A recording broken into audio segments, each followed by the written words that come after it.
Good evening. The Conejo Valley Unified School District Board of Education regular board meeting of February 18th, 2026 will please come to order. Pursuant to the Ralph M. Brown Act, this is a meeting of the Board of Education in public, and only items on the agenda will be discussed this evening. We invite you to join us in the Pledge of Allegiance. Please rise. I pledge allegiance to the flag of the United States of America and to the republic for which it stands, one nation, under God, indivisible, with liberty and justice for all.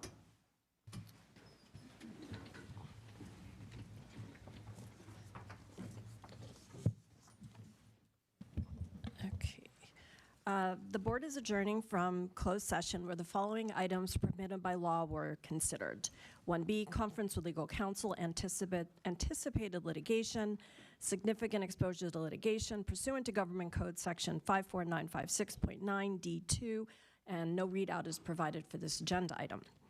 1C, conference with legal counsel, existing litigation pursuant to Government Code Section 54956.9 D1, Case OAH 20250700813. Trustee Goldberg made the motion to approve the settlement agreement for this case, seconded by Trustee Powell. Motion carried 5-0. Item 1D, conference with legal counsel, existing litigation pursuant to Government Code Section 54956.9 D1, case non-OAH E-25/26.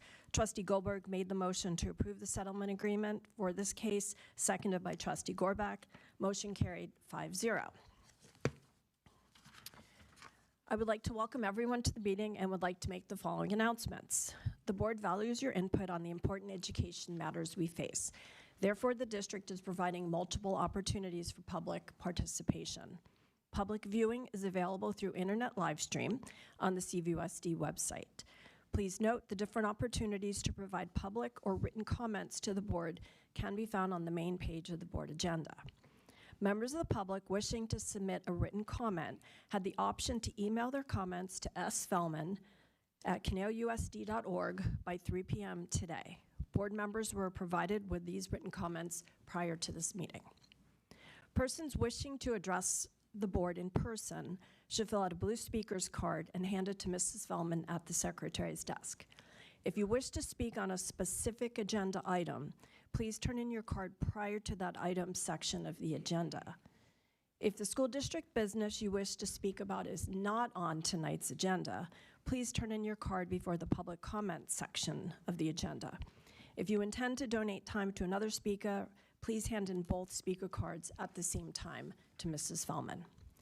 If you wish to register your concern but not speak at the podium, please fill out a yellow public statement form and turn it in at the secretary's desk. Board members will be provided with these statements after the board meeting. Please be advised that a recording of this meeting is being made and broadcast for our live stream audience, and the recording and broadcast may capture images and sounds of those attending the meeting. Smoking, not permitted in this building or anywhere on district property. Copies of the agenda available on the table in the board lobby, and please silence all mobile phones. All right, we are on item 2D, approval of the agenda. Do I have a motion to approve the agenda? Trustee Powell. I move that we approve the agenda with item 4J from the consent agenda pulled. Okay, there's been a motion. Is there a second? Second. Okay, it has been moved and seconded. Any discussion on this? Okay, seeing none, please vote. Trustee Kearns? Yes. Trustee Goldberg? Yes. Trustee Powell? Yes. Trustee Gorbach? Yes. Trustee Gill? Yes. I am a yes. Motion carries 5-0 with a preferential yes vote from Trustee Kearns. All right, now moving on to 2E, reports from our student reporters. First up, we have Selena Smith from Century Academy. Welcome. Hello, hello, President Sylvester, Dr. McLaughlin, members of the board and district administration. My name is Selena Smith, and I am happy to provide you with updates on January and February as we take a gander into March. In January, HG helped with the Future Waves Night at Century Academy. There were a number of families interested in joining our program, as we gave tours as well as provided them with a student panel to answer any of their questions. This was the first time facilitating the future event, and we hope to increase participation and awareness about Century for the future. We recently had our Valentine's Day event on February 12th, having our students make arts and crafts for their loved ones. ASG is planning their own field trip to the escape room in Jan's Mall that will most likely happen towards the end of February or early March. Moving away from ASG, on February 26th, ASG students will be going on our annual Reagan Library field trip in Simi Valley. This year, we are simulating constitutional crisis again. Today, we have a fundraiser at Snapper Jacks that started today, lasting from 11 a.m. to 9 p.m. Progress reports recently came out for all students as we are midway through quarter 3. This will help us stay on pace and keep us aware of our current grades so we are successful. Looking forward to the rest of the quarter and future spring events. Thank you so much for your time and ears.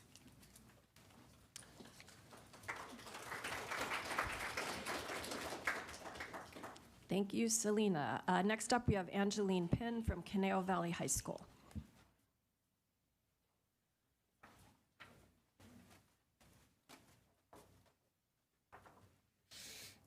Good evening, President Sylvester, Dr. McLaughlin, members of the board, and district administration.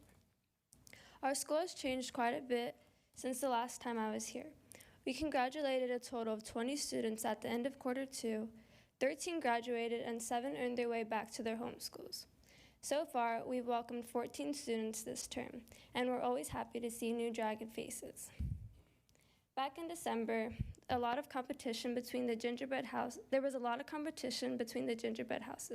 and we're thankful for all of you who were able to come down to help us select our winners. Paisley, one of our recent graduates, won first place. Trix came in second place, and the team of Dylene and Mylene shared third place. To get into the holiday spirit, we finished the week with some dress-up days. At the end of the week, we had a raffle for all participants, and Cornelius won. Mr. McDonald continues to work with the Safe Passage Youth Organization. They're building a workforce, and as many students have been inspired to apply. They are continuing to head out into the open space to do environmental beautifications and plant native species. The students involved are all thankful for the opportunity with Tim Hagel, Julian Espinosa, and the Safe Passage organization. At December's food share, we gave away lots and lots of things from clothing to housewares and several pairs of shoes. The participants were all grateful and were able to clear out the inventory to help us refresh our dragon dresser.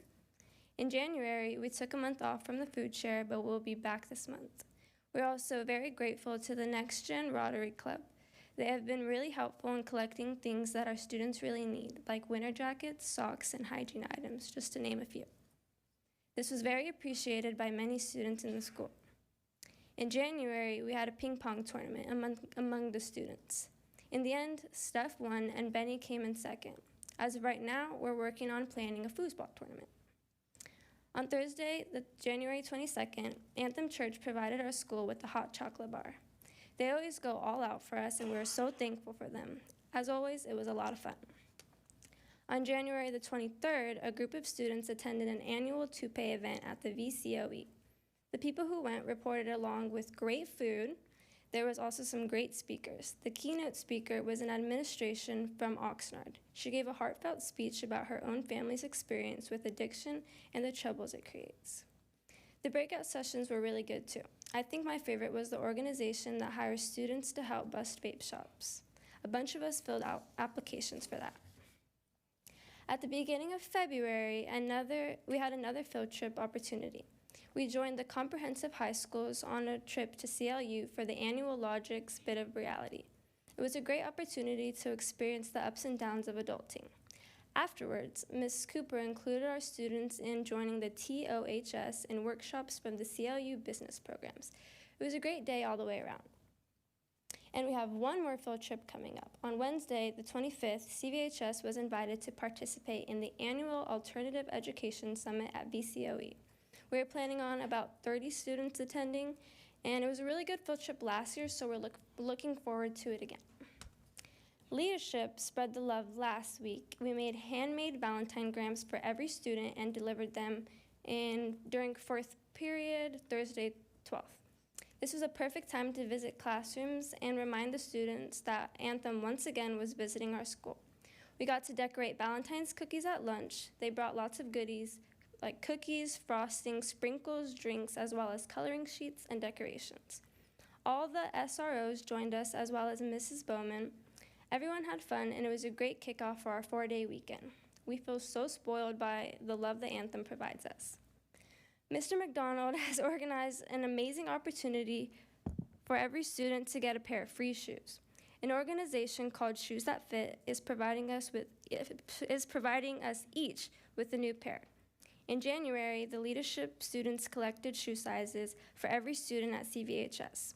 The order was placed, and now there are 90 boxes of shoes in Mr. McDonald's office. We're planning to pass out the shoes this Friday, the 20th, during 5th period, so you should come down to visit if you can. And at the beginning of February, we recognized School Counselors Week and honored our guidance counselor, Mrs. Caney, with the student-made banner. We have also been celebrating Black History Month with informational bulletin boards and daily stories about influential people from current times, as well as notable historical figures. Feels like we're quickly approaching the end of quarter 3 and have several more students planning to graduate at that time. It's hard to believe how fast this year is going by, but the CVHS Dragons are so thankful for all the opportunities and the amazing support from all the school staff, as well as all of you. With that being said, that is all for tonight, and I look forward to seeing you all next month or later this week when the shoes are distributed if you join us.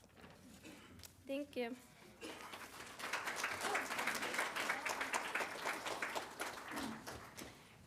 Thank you, Angeline. Next up, Darwin Rowland from Newbury Park High School.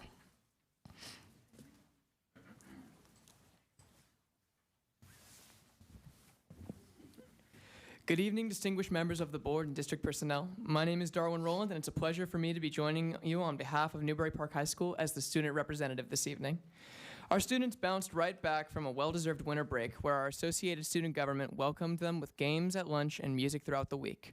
Panther Preview Night was shortly after on January 22nd, where potential Panthers got the opportunity to come speak to teachers and learn about the programs that Newbury Park High School has to offer.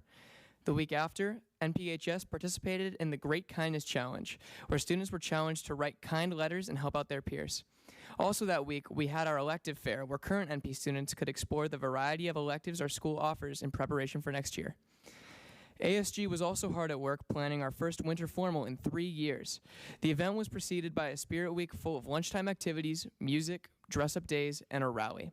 The dance itself was on February 7th and was a fantastic stride towards fully reviving the spirit surrounding the dance.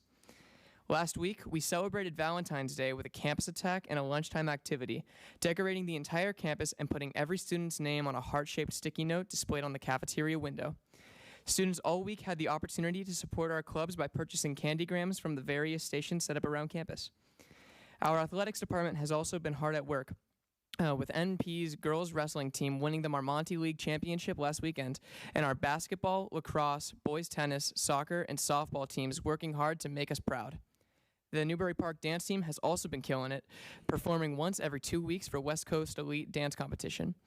The Performing Arts Department has been putting on a variety of shows. Jazz Band held their Jazz Masters concert on January 26th and 27th. Choir held their Winter Solo Night on January 30th. And theater held their Mystery Dinner Theater performances last week on February 11th and 12th. All were fantastic events where the local Newbury Park community was able to enjoy the school spirit our Panthers always display. The future looks bright as well, and Newbury Park Chamber Strings Band the Newbury Park Chamber Strings Band is holding a concert this Friday, the 20th. Next week, the Newbury Park Dance Department will hold its IB Dance Concert, where a variety of student choreographed and cultural dances will be performed and recorded for submission to IB assessors. The week after, theater will hold its IB Theater Night, where a variety of student performances will be recorded and feedback will be requested from the audience for their IB theater assessments. We are excited for the rest of this fun-filled month and the events planned that make NPHS such an inclusive and uplifting environment for its students. Thank you for your support. of our school, and have a good night.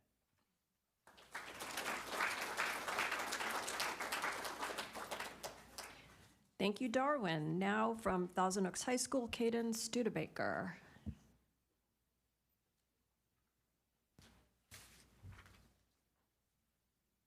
Good evening, esteemed members of the board, Dr. McLaughlin, and district personnel. My name is Caden Studebaker, and I am the Vice President of ASB at Thousand Oaks High School. It's my pleasure to share our February board report on behalf of our school. February has been a month filled with school spirit, service, and celebration at Thousand Oaks High School. We began the month with the Great Kindness Challenge Week, encouraging students to spread positivity through intentional acts of kindness across campus. From classroom shout-outs to lunchtime activities, the week served as a strong reminder of the culture and care we continue to build at TOHS. We also celebrated Valentine's Week, highlighted by our annual Valentine's Grams, and students had the opportunity to send notes, treats, and small gifts to friends and staff, filling our campus with excitement and appreciation. It was a fun and meaningful way to strengthen connections within our school community. As the winter comes to a close, we are proud to recognize the conclusion of our winter sports seasons. Our boys and girls basketball, boys and girls soccer, girls water polo, and wrestling teams have all represented Thousand Oaks High School with dedication, resilience, and Lancer pride. We are grateful to our athletes and coaches for the commitment and the energy that they bring to the campus and community. Throughout the month, we have partnered with our Black Student Union to highlight and celebrate Black History Month. Through campus displays, announcements, and student-led efforts, we have worked to honor Black leaders, history, and culture while continuing important conversations that strengthen understanding and inclusion within the school. Looking ahead, ASB is actively preparing for a busy spring season. Prom planning is well underway, along with preparations for our spring rally week and rally event. We are excited to create memorable experiences that bring our students together and celebrate the final stretch of the school year. In addition, we are beginning the process of opening ASB applications and elections for next year. We look forward to seeing the next group of student leaders step forward to serve our campus community. February has been a strong and meaningful month at Thousand Oaks High School, filled with celebration, reflection, and forward momentum. Thank you for your continued support of our school and students.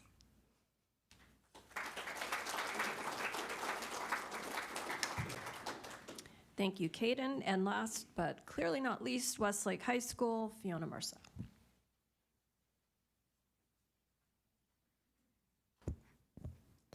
Good evening, esteemed members of the board and community members. I hope you are enjoying your fresh start to this new year. My name is Fiona Mercer, a representative from Westlake High School, and I'm back to give you an exciting report of what has been going on at our school.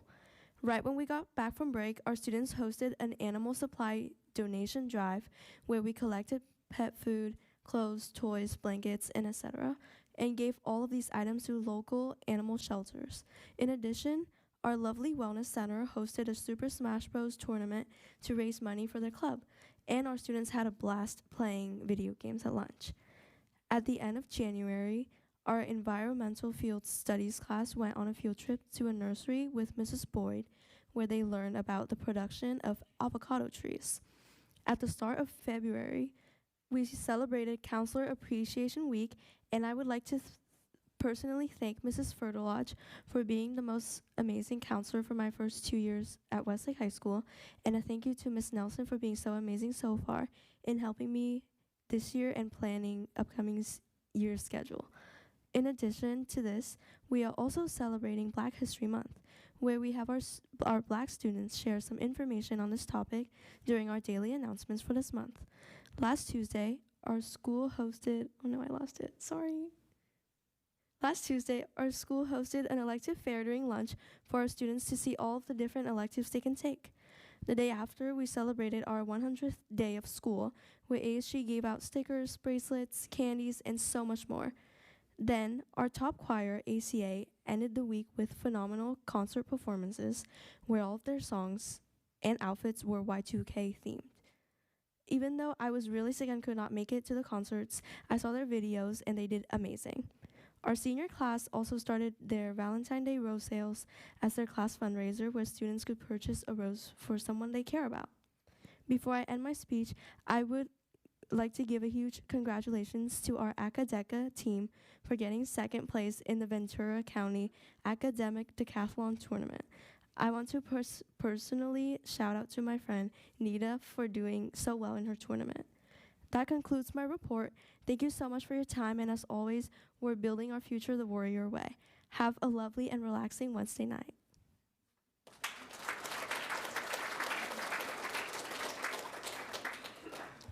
Thank you, Fiona, and thank you all of the student reporters. It is clear that there is a lot going on at our high schools, and we really appreciate you coming here and giving up part of your evening to let us know all about it. All right, with that, we are moving on to item 2F, which is public comments. Mrs. Fellman.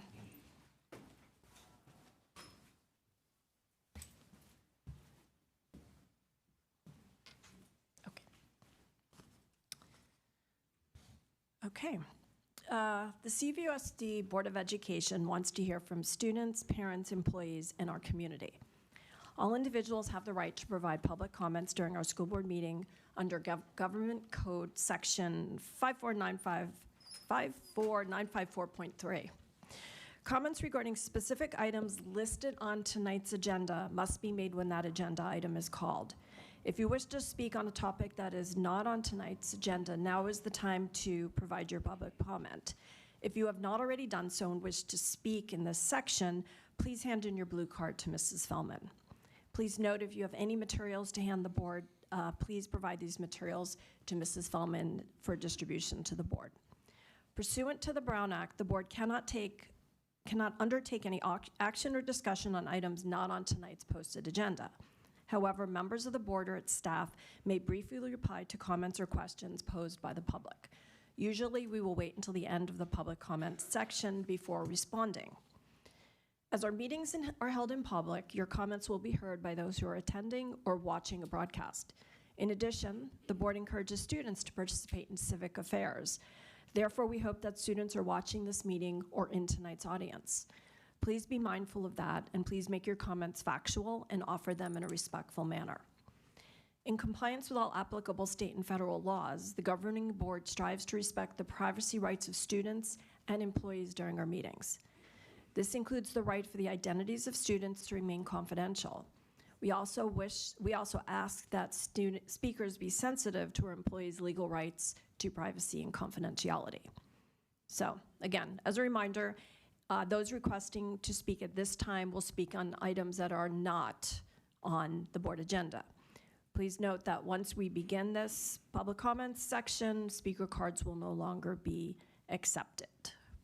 So right now, I have 2 public speaker cards, and as a reminder, each speaker will be given 3 minutes. So first I have Rachel Weitz and then Julie Fruman.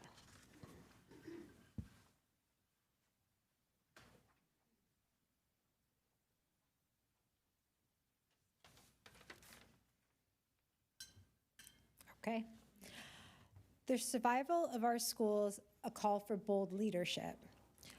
We are caught in what experts call a death spiral, but we can just call it what it is. It's a race to the bottom. When money gets tight, the first instinct is to cut people, the teachers and staff who make our schools work. But here's what happens. When you cut staff, the quality of our schools drop. When the quality drops, families leave. When families leave, we lose more funding and the cycle starts over again. This isn't a strategy. This is a slow motion collapse. Our staff is already working on a shoestring. Asking them to do more with less isn't just unfair, it's a failure in leadership. School districts everywhere are shrinking, but CVUSD is hitting a breaking point. Between 2014 and 2022, we lost over 2,600 students. That's the steepest drop in all of Ventura County. While our neighbors in Ventura Unified are making the tough choice to form a school closure board to handle the 15% decline, we are sitting on our hands while facing a 20% decline. We are ignoring the fire that is already in our house. We have been here before, and we know how to handle this. In 2009, the district made the difficult decision to close University Elementary. In 2011, we did the same thing with Park Oaks. They were not easy decisions. They were emotional, they were hard, but they were necessary acts of stewardship. By closing those buildings, the district saved the system. Today, those campuses still serve our community as mates and bridges, but the district stopped wasting general fund dollars on keeping lights on in half-empty buildings. We have the blueprint. We just need the courage to use it again. We need to decide what we value more, empty hallways or the people inside them. Right now, we have 6 elementary schools where enrollment is struggling in the low 200s. We are spending a fortune on water, electricity, maintenance for underutilized campuses, sitting on some of the most valuable real estate in the county. Why are we sacrificing our children's mental health just to keep the ACs running in empty classrooms? We should be consolidating these campuses to protect the people who actually teach and care for our kids. The plan to cut mental health department is a massive mistake. These professionals aren't extras or perks. They are the front lines for our kids. They provide real support because you can't support a student in crisis with a counselor who is only on campus once a week. They don't cost the district anything from the general fund. The department has literally paid for itself for a decade through grants. They are even setting up a system to bill insurance so they don't have to touch the general fund. Thank you. Appreciate it. All right, Ms. Furman.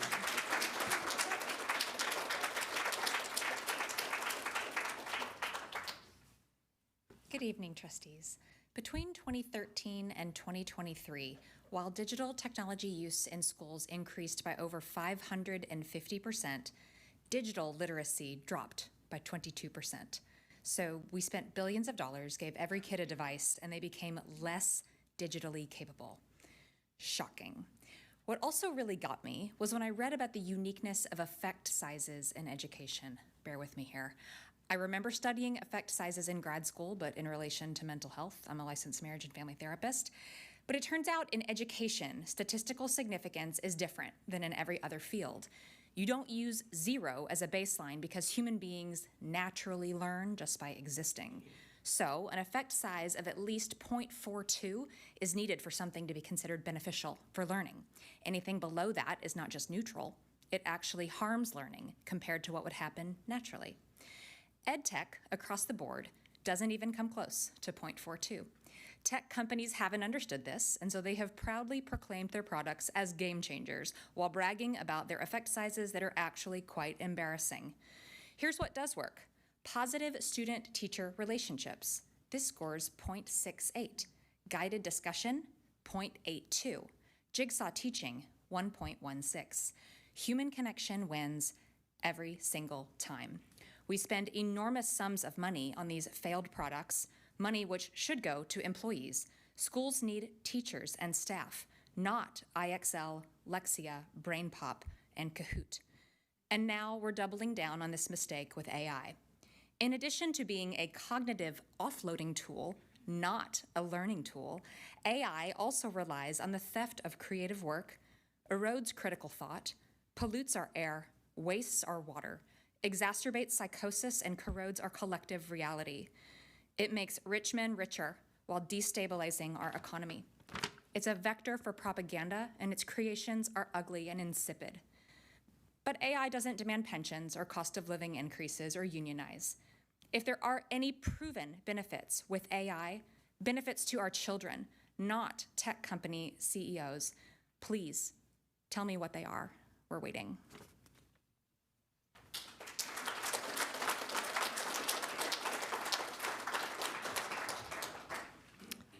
Thank you, Ms. Fruman. No song tonight, I saw. All right, we are now moving to section 3, which are action items. And we are on 3A, which is approval of a grant-funded mental resolution. Do we have public comment? Okay, 18. Do we do the motion first or the comments? Motion first. Sorry, some admin bookkeeping here. Okay, I need a motion for this. Trustee Powell. President Sylvester, I move that we approve the reduction or discontinuation of grant-funded mental health positions as identified on Resolution 2526-28 and Resolution 2526-29 as submitted. Okay, there's been a motion. Do I have a second? Second. Okay, it has been moved and seconded. I have received 18 public comment cards, and given the number of comment cards, I'm going to reduce each speaker's time to 2 minutes. So, and I will call you up in groups of 3 so you can be ready. So first off, we have Rick Kelman, followed by Brelin McCants, followed by Zoe Maturo. Whenever you're ready, Mr. Kelman, 2 minutes. Thank you, everybody, for letting me speak. I made some notes, but I think I have to speak from my heart because my students, not just at Westlake, but all of them that we play football against or whatever, are the most important thing in my life, other than my wife and my grandkids. I am out at the bridge in front of school for an hour every day. I greet the kids. I don't know what's happening at home. I can't tell you in all the years that I've been at Westlake how many kids will come up to me and start crying and hug me. Tell me, Coach, I need to talk to you. My parents are getting a divorce. My dad's got cancer, whatever it may be. I mean, there's so many things, social media. But what I do is get them to calm down. First thing I do is take them to wellness. And I am there every day interacting with them. And I can tell you that every single day you can see these kids moving forward. And it hit me personally when my niece died last year and her 2 kids went to Westlake High School. They would not be functioning today if it weren't for our wellness center. We can cut a lot of stuff, but the well-being of these kids has got to be number 1. It's got to be number 1. We have to be there for them, 100%. And I just want to tell you that I don't care what I have to do. I will do anything to help you guys get the word out and do fundraising. I don't care, because at this point in time in my life, it's the most important thing. So I just can't tell you how much I appreciate that you guys allow me to do what I do every day. I thank you. Thank you. So thank you.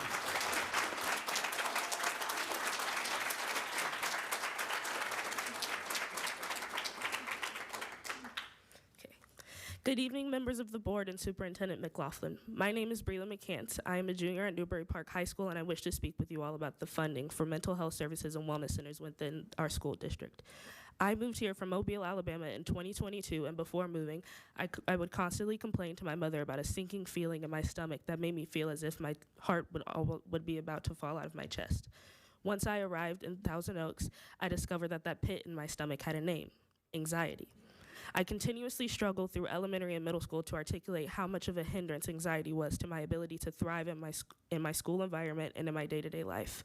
At the time, my family did not have the privilege of being able to pay for therapy, and it wasn't until I walked on the campus of Newbury Park High School and went to the Wellness Center, where they not only offered free therapy, but but they also offered me a community.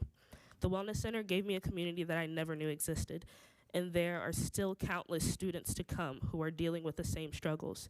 By defunding mental health services, this will directly affect students' safety and well-being just as much as taking away a student's ability to get free lunch.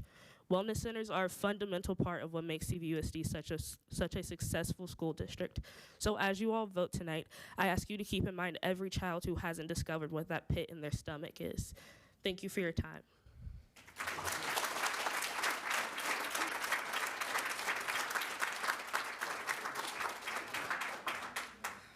Thank you.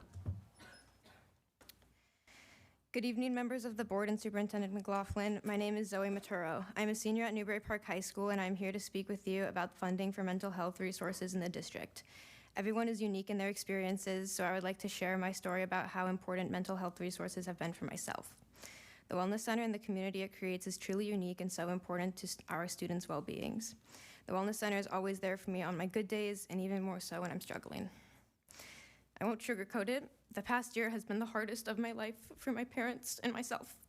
Given that my mother was a teacher here for 30 years at Sequoia before retiring at the end of last year, some of you may know my story. 9 days from now will mark the 1-year anniversary of my twin sister Sienna's passing, and the day after is our 18th birthday.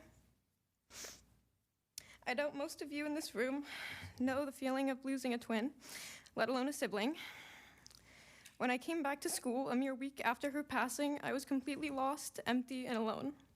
The wellness clinicians immediately offered me the support I needed to even function, as well as create a safe space for the wellness center for my friends and I to share and cope with our insurmountable loss and overwhelming grief. I walk past my sister's empty room and her unused toothbrush every single day, and while my grief may never leave me, I am so fortunate to have the support of wellness clinicians. I say this knowing that while I'm fortunate enough to have the ability to also see a therapist outside of school, many people do not have that ability. Everyone has their own stories, strife, and mental health needs. Without the Wellness Center, students could lose their safe space to be who they are or lose their sole access to mental health services. CVUSD students need and deserve the support provided by the Wellness Center and mental health resources, and our schools and the students within them would not be the same without wellness. So members, I encourage you to please continue to fund mental health and wellness within schools. Thank you.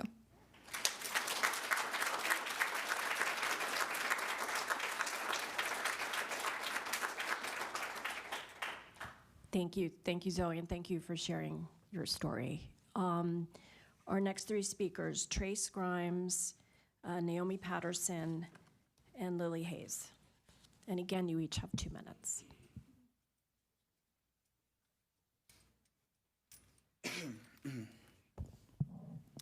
Good evening, members of the board and Superintendent McLaughlin. My name is Trace Grimes. I'm 17 years old and I'm a junior at Newbury Park High School. Though I'm young, I'm speaking today because it's part of my beliefs, and I know that the words said by St. Paul to his apprentice Timothy apply to me. Don't let anyone look down on you because you are young, but set an example in speech, in conduct, in love, in faith, and in purity. I'm sure that being the people who are making decisions on the mental health resources of Conejo Valley's youth, you have already heard of and seen the many studies about how mental health is just as important to a student's development as their physical health. And though I'm young, I'm not too naive to completely disregard the financial strain that this could put on the district. But that's not what I'm here to speak about. Today, I'm here to speak about my own testimony of struggles with mental health. You see, my freshman year of high school, I dealt with a lot mentally. Though I didn't know it at the time, I was suffering from anxiety and depression. This led to me to self-harm, refuse to eat, and eventually multiple suicide attempts. Though all of this happened, ultimately I'm very lucky. Both of my parents have jobs, love me, and I have a community of friends, pastors, and family around me to support me when I was struggling. I was in a financial situation to afford therapy, but many people just like me dealing with self-harm, eating disorders, substance abuse, and suicidal ideation or attempts are not.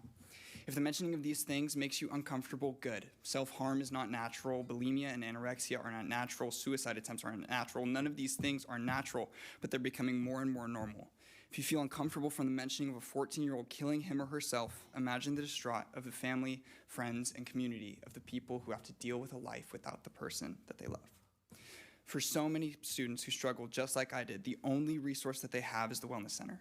For some people, the clinicians at the Wellness Center are the only people that they feel comfortable talking to. Members, I beg of you, on behalf of every student in the Conejo Valley who struggle with mental health, vote to keep mental health resources in schools. Thank you.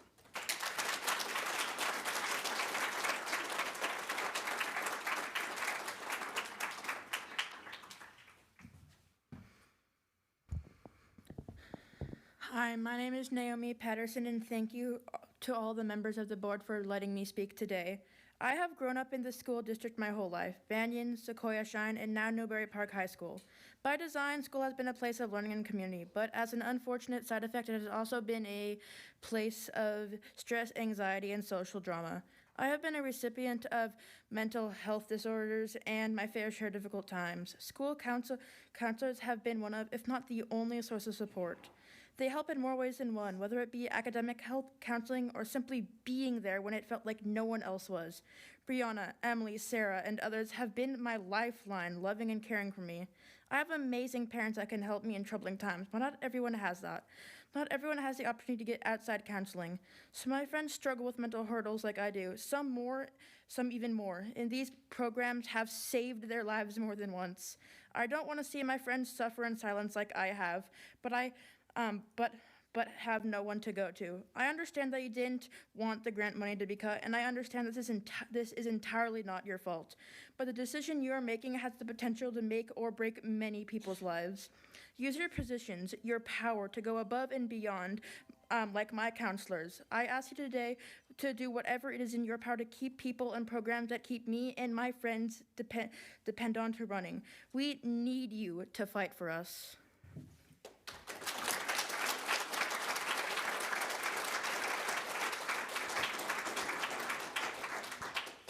Thank you. Ms. Hayes.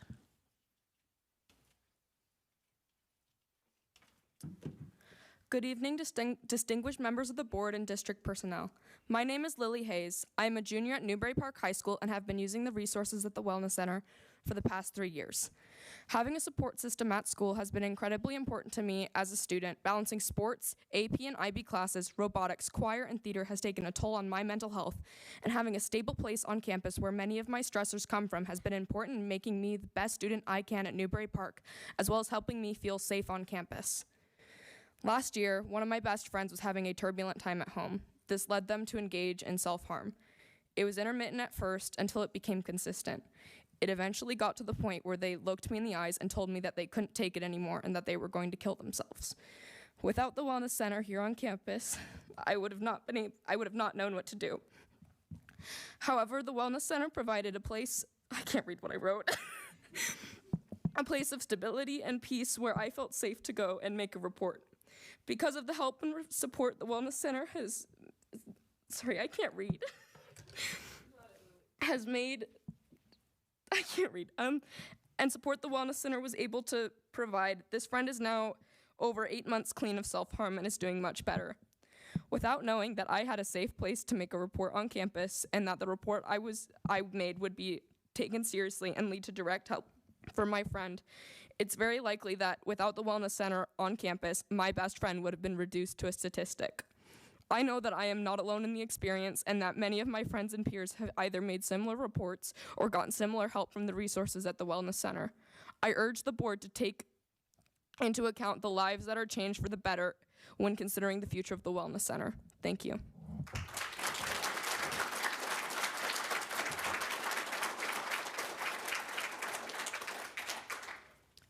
Thank you very much. Our next three, Ashley Richardson, Arnav S., and Sammy Schiff. Again, 2 minutes each.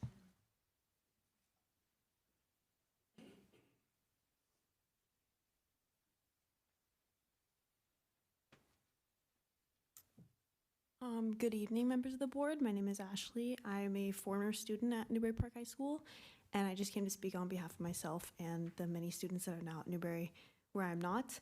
The Newbury Park High School Wellness Room has a really wonderful tradition of asking a question of the day every single day, and tonight I thought I would pose one to you guys. And my question was, how important is having a safe space for your students on campus?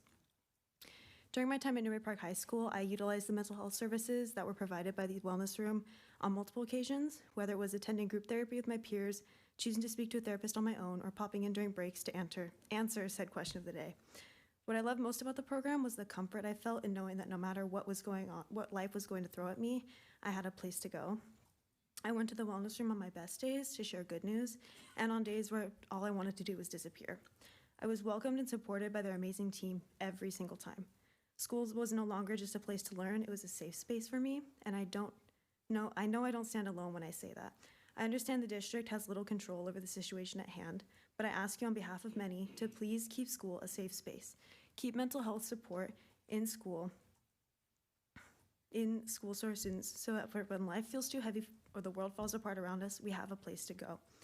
Wellness programs have been a leap in the direction of a future where we take care of each other, a future where mental health is not a hush topic, rather something society prioritizes.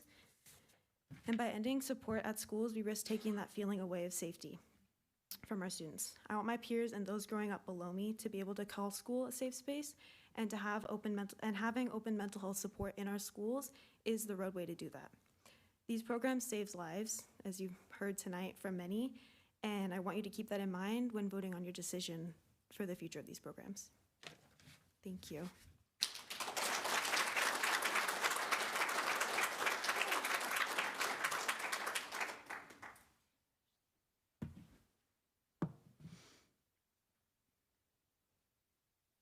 Good evening. My name is Arnav Schonbog on behalf of Newbury Park High School. One person dies by suicide every 40 seconds according to the World Health Organization. In the United States alone, suicide is a leading cause of death among people aged 10 to 24 years old. These aren't just numbers made for a study. There are students, athletes, and innocent kids who ran out of help because they ran out of hope. I understand the district is facing difficult financial decisions. However, a budget is more than a list of expenses. It is a statement of our values. By reducing the number of mental health staff significantly, the board is effectively deciding that mental health support is a luxury rather than a life-saving necessity. The mental health staff across our district aren't just additional salaries, they're a lifeline. For many students, these are the only adults they feel safe speaking to, and that connection can be the difference between life and death, as we've heard from many students today. We would never considering firing the school nurse to save money if it meant a student with a severe allergic reaction had nowhere to go. We would never consider removing the helmets from our football teams just to balance a spreadsheet. Yet, by reducing the number of mental health staff significantly, the board is effectively deciding that mental safety is less vital than physical safety. A mental health crisis is a medical crisis. Denying a student immediate access to a therapist during a severe depressive episode is no different than denying them denying an asthmatic student an inhaler.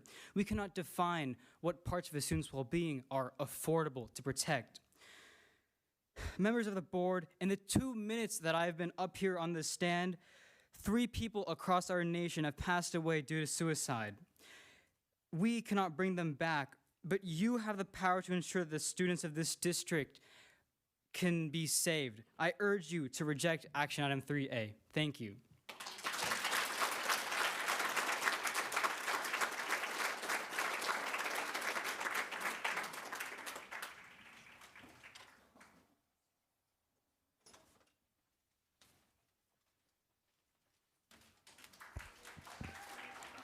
Good evening, members of the board. I'm here to discuss the lack of losing of funds for the wellness room. The wellness room provides a safe space for kids of all walks of life. Also, the therapists of the wellness room offer a much more welcoming environment than counselors. While counselors are more of disciplinary figures to students, therapists are more like friends. Students who are going through family issues, emotional issues, and bullying tend to get bad grades and lose motivation. School therapists help motivate students like these, resulting in the student getting better grades. This also makes students more look forward to coming to school where they hadn't before. The wellness room provides students like me with not only a place to eat lunch at, but a place to feel like we belong, which is why, therefore, the wellness room therapist should continue receiving funds. Thank you.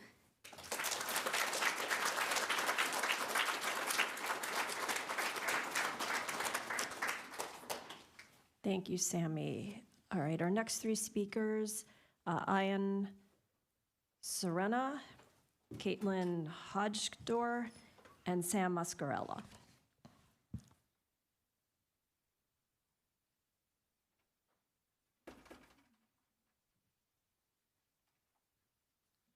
Good evening, members of the board and Superintendent McLaughlin.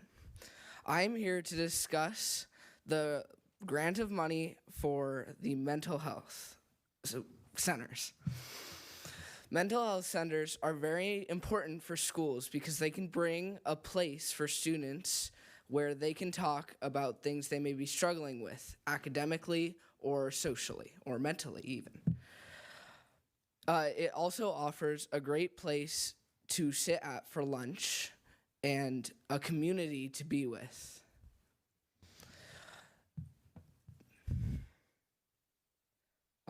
School students can often find it difficult to express their feelings to other people. That could be teachers or students. The wellness room shows a place where students and teachers and therapists can help others.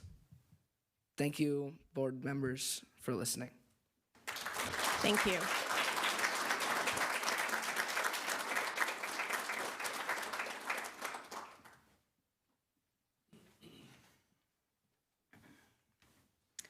Good evening, board. My name is Caitlin Hodgson, and I am a mental health clinician at Kalina Middle School. You've just heard from a couple of our lovely lunch students. They were very brave. I just want to point that out. I have heard from the board your intentions to keep our wellness rooms running regardless of the loss of this grant and the importance you place on mental health. For that, I am incredibly grateful. However, the fact that these programs existed before does not change the fact that they did not exist at the capacity they are at now. The elimination of 10 of our most seasoned clinicians in the district is alarming.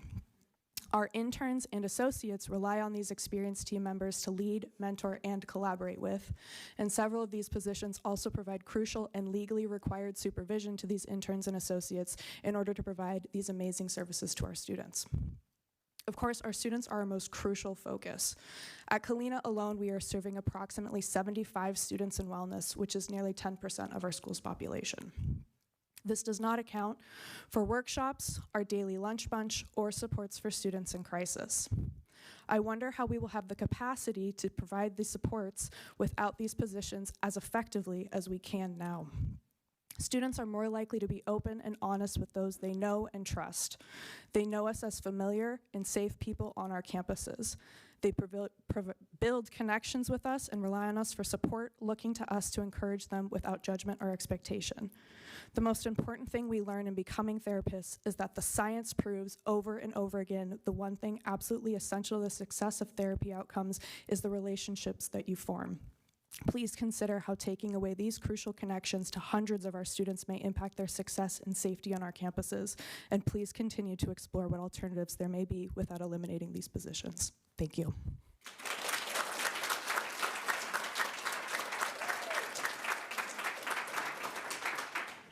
Thank you.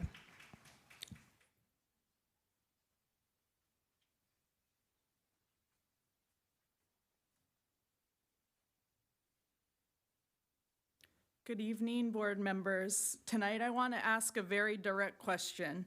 If you eliminate the mental health positions in the resolution, how exactly are you planning to provide services for students with IEPs? And how you support students who do not yet qualify for an IEP but clearly need mental health intervention? You are voting to remove trained trauma clinicians and licensed therapists from our campuses. These are not extras. They provide therapy, crisis response, and early identification for students who may later qualify for special education services.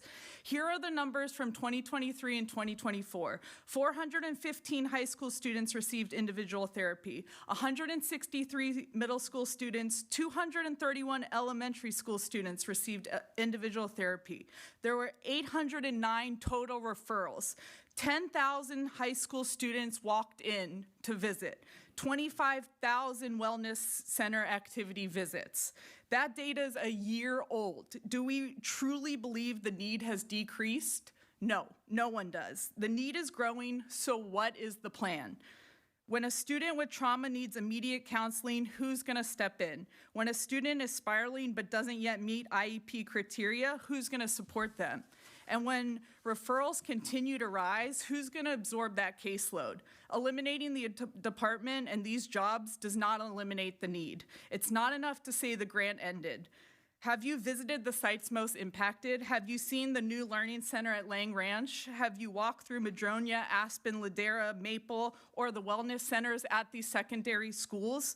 These are not abstract line items. These are real spaces serving real children. You need to reconsider voting because this is shameful. So you need to listen to the kids. They've said it better than anyone else. The support is needed.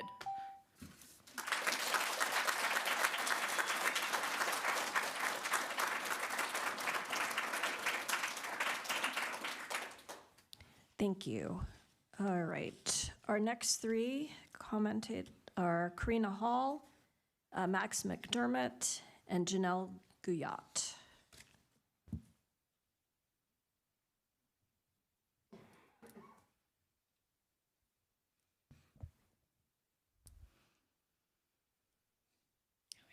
Good evening, board members. My name is Karina Hall, and I'm a wellness intern at Westlake High School. And I'm here to speak about the wellness centers across CVUSD and the impact the proposed cuts from the grant have on our students. Our wellness center exists as a preventative mental health support system. We are completely free to students and sometimes also their families. We offer walk-in support, individual counseling sessions, and socio-emotional education, which is foundational for academic success. When students feel safe, regulated, and supported, they are far more capable of learning. I would like to respectfully ask, what assumptions are being made about the value and the function of these wellness centers? Because with this proposed cut, every wellness center in the district will likely close. At most school sites, including Westlake, one licensed mental health clinician supervises between 1 and 2 dozen wellness interns. At Westlake High School specifically, under the salary of just one supervisor, there are 21 mental health trainees providing services. These interns are unpaid. We are not an added financial burden. We are a multiplier of services. However, interns cannot legally or ethically practice without supervision. If our supervisors, the licensed mental health clinicians, are cut, the entire system collapses. Without one clinician's salary, you don't just lose one provider, you lose 20 plus. Additionally, our supervisors contribute directly to IEP services. And while I don't understand the exact numbers, I understand that outsourcing these services is significantly more expensive than fulfilling them in-house. I understand that budget decisions are difficult, but I want to emphasize that wellness centers are not just supplemental, they are preventative and protective. If our shared goal is to provide students with quality education, then we must recognize that mental health is not separate from academic achievement, it is the foundation of it. Thank you so much.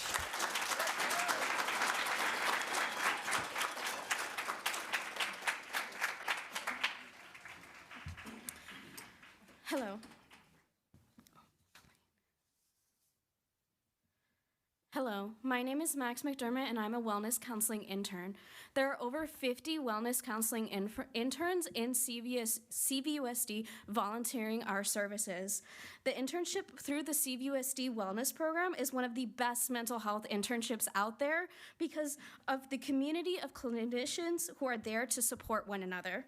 Being part of this team, led by so many amazing clinicians, prevents me from experiencing burnout. I chose this career path because I want to help people, but no one can do this incredibly challenging work alone. What allows me to keep going is the support of the leaders and peers in my community. Students come into the Wellness Center seeking support every day, and interns are there to support them.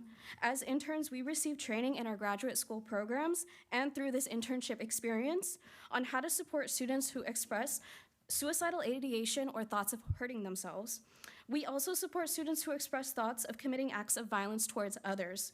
Without the proper training, it may be difficult to recognize potential red flags that require further exploration to assess the student's safety and well-being. It may seem extreme to say that we are saving lives, but we are providing early intervention and prevention services so that students don't have to feel helpless. They know there's a place where they can go, where they will be cared about, and they will receive the support they need at the Wellness Center. I'm very grateful for the opportunity to complete my clinical mental health internship through the CVUSD Wellness Program, and I hope to see it continue. Thank you.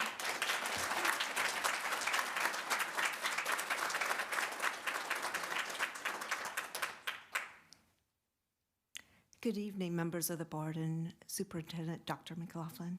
My name is Janelle Guillot, and I'm an elementary counselor with our district. I come speaking from the perspective of the value of the mental health clinicians to an elementary counselor. I'm a former high school teacher, and just like listening to the moving testimonies of the student speakers before, I learned firsthand of how not having the right skills, coping skills at a young age, they got hardened into personalities, led to difficulties. And so I realized the importance of learning pro-social coping skills at a young age, and that's why I became an elementary counselor. And I love my job, and I love working for our district that values mental health. I know how much You fought to have elementary counselors in our district and fought to keep them when we had budget cuts. That is so beautiful. Before our mental health clinicians came on, I oversee 1,216 students at my 3 schools, Acacia, Cypress, and Urs. And besides doing assemblies, classroom lessons, and coaching parents and consulting with staff, I would work with students individually and in groups. And with all those students, it felt like I was a triage counselor, just dealing with the active bleeders. And I tossed and turned at nights, thinking of all the students I wasn't able to see that day. You know, the students who were throwing chairs in the inside of their head instead of outwardly in the classroom. Those students I worried about the most. After our mental health clinicians came on board, game changer. I could sleep at night knowing these kids were getting the skills they needed to become productive, valuable, and successful members of our society. So thank you for all that you do.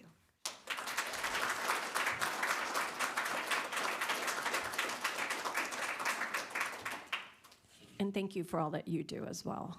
All right, our next 3, Jamie Crossan, Jennifer Matthews, and Melissa Pyatt.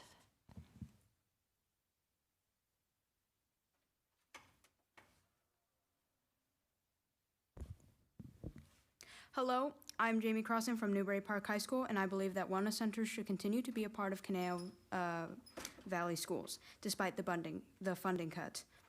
As a student and someone who has used it a lot in my 4 years of high school, I can say with certainty that it's a very powerful tool to have.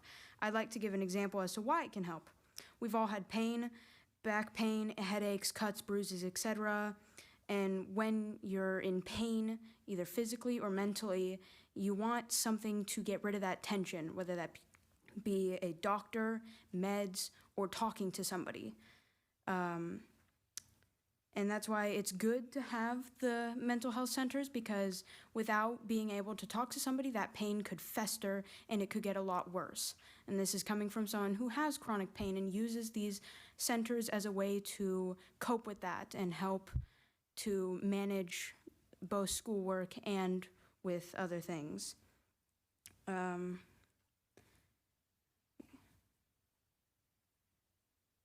Not everybody can afford a therapist, and that's why it's helpful to have the school resources. They're free, everybody can go to them.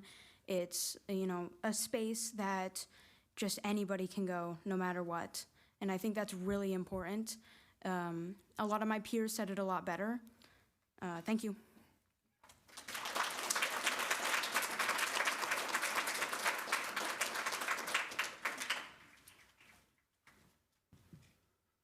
Ready? Okay. Thank you for hearing us all this evening. I'm going to do my best to follow up to the very powerful and empowered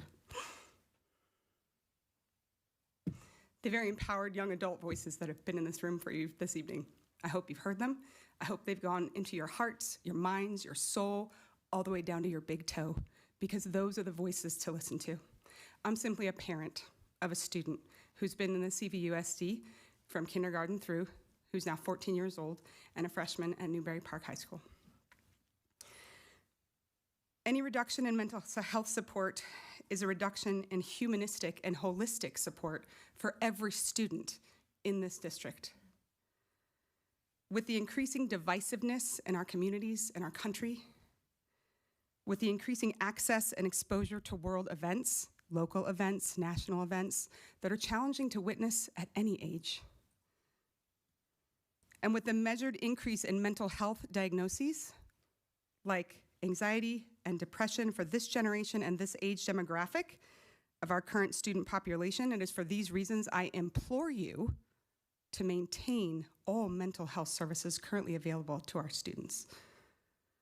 You may think it's the propriety of parents and families to maintain a child's mental health, but I'd like to ask those of you that have nieces, nephews, children, grandchildren, who handed you the manual to help them with that? You don't have one, and neither do I. We can only do the best we can, but the counselors, the therapists, the interns, they have the education, the expertise, and the know-how to help our children in a way that we cannot. Bottom line, students need a non-judgmental space that is safe at school to support their total educational experience, which includes their mental and emotional health and well-being. So again, I implore you to maintain all services that are currently available across our school district. Thank you.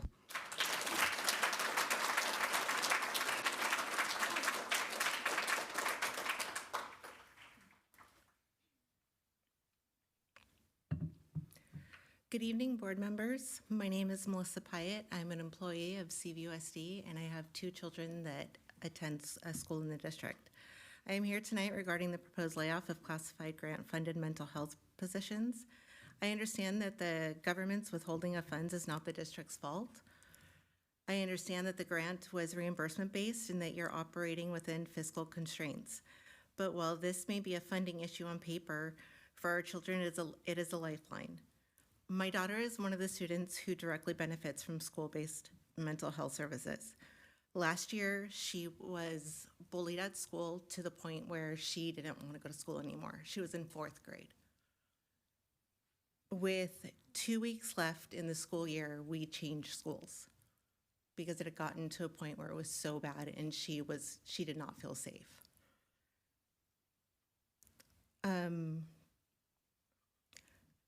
Without the support that she received, I don't know where we would have been. The wellness center made a measurable difference in her safety, her emotional stability, and her ability to continue to engage in learning while making new friends at a new school. She is not alone. We are asking our children to grow up in a time of intense social pressure, online harassment, academic stress, and national instability. School is often the only place where some students have consistent access to mental health support. Removing these professionals does not remove the need, it simply removes access. I urge the board to explore every possible bridge solution. Partnerships, reserve allocations, advocacy at the state level, anything that preserves these positions while funding issues are resolved. Mental health services are not extra. They are not enrichment. They are foundational to student safety and success. Please fight for these services the way our children rely on them. Thank you. Thank you.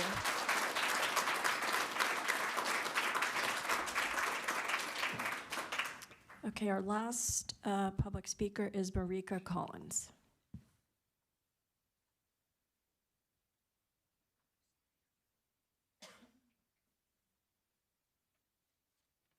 Good evening, board members. I think I'm the only one that's not going to be reading from a phone, so my notes are kind of all over the place. I'll start by introducing myself. I am the proud parent of 2 twin daughters that graduated from Westlake High School a few years ago. They also benefited greatly from the wellness center there. And I'm also a social worker. I've been working in the mental health public policy arena for the last 30 years. And so while I know I can't help the individual clients and kids, I work up in the Sacramento area, really trying to impact.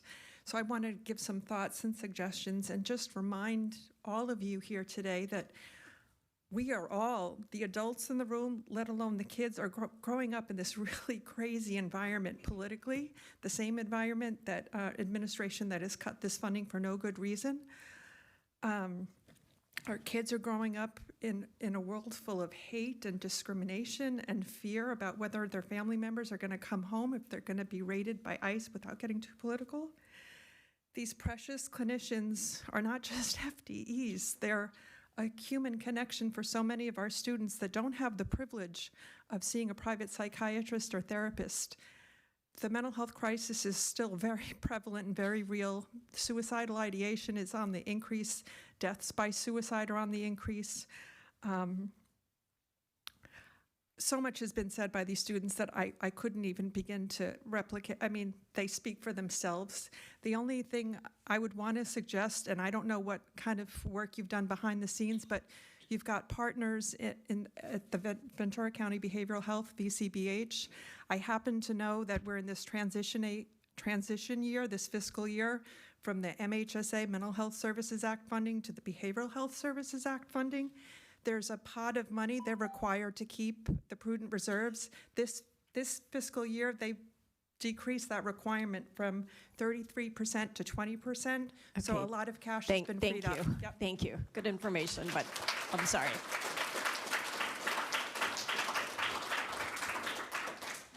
All right, before we move on to a broader discussion, ultimately a vote, I do want to thank everybody who came out here to share their stories, share their experience, and I particularly want to thank the students for bravely, I mean, this is a brave thing to do, even for an adult, for coming here and highlighting their experiences, and especially their experiences with our wellness centers. The board has always prioritized the social emotional health and the mental health of our students. It's embodied in one of the 4 goals of our district.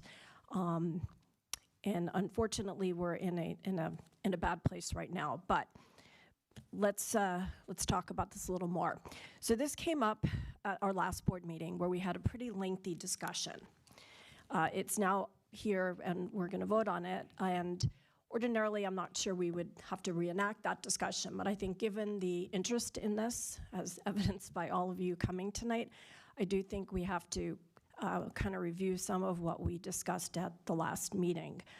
So I'm going to turn it over to Kenny Liu, who can kind of recap why we're here, what steps we are currently taking, any changes that have been made, and I'm not sure there haven't since our last meeting, and then particularly what is not being looking at to be reduced. So, and I see Dr. McLaughlin also has something to say. I'm going to ask Dr. Chamberlain to go over towards the podium as well to help answer questions or provide feedback to the board. Yeah, I will start with the recap as Dr. Chamberlain goes up to the podium. The recap from the last Board of Education meeting, and then I'll also provide an update just as where things stand now 2 weeks after. And then I think that Dr. Chamberlain, just to get you prepped, I'll ask you to talk a little bit about what things will look like next year with using our capacity grant.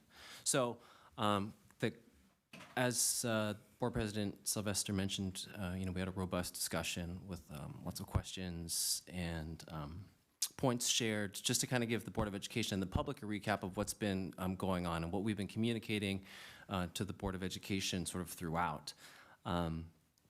We were in receipt of a 5-year mental health grant worth $11.2 million, and we were in the middle of implementing this grant that provided so many important enhancements for our mental health and wellness services for our students. Come last year, sometime in the school year, I don't remember the month, but April, thank you, Dr. Chamberlain, we received a discontinuation notice from the Department of Education. We were in receipt of that notice, not because of anything that we had done.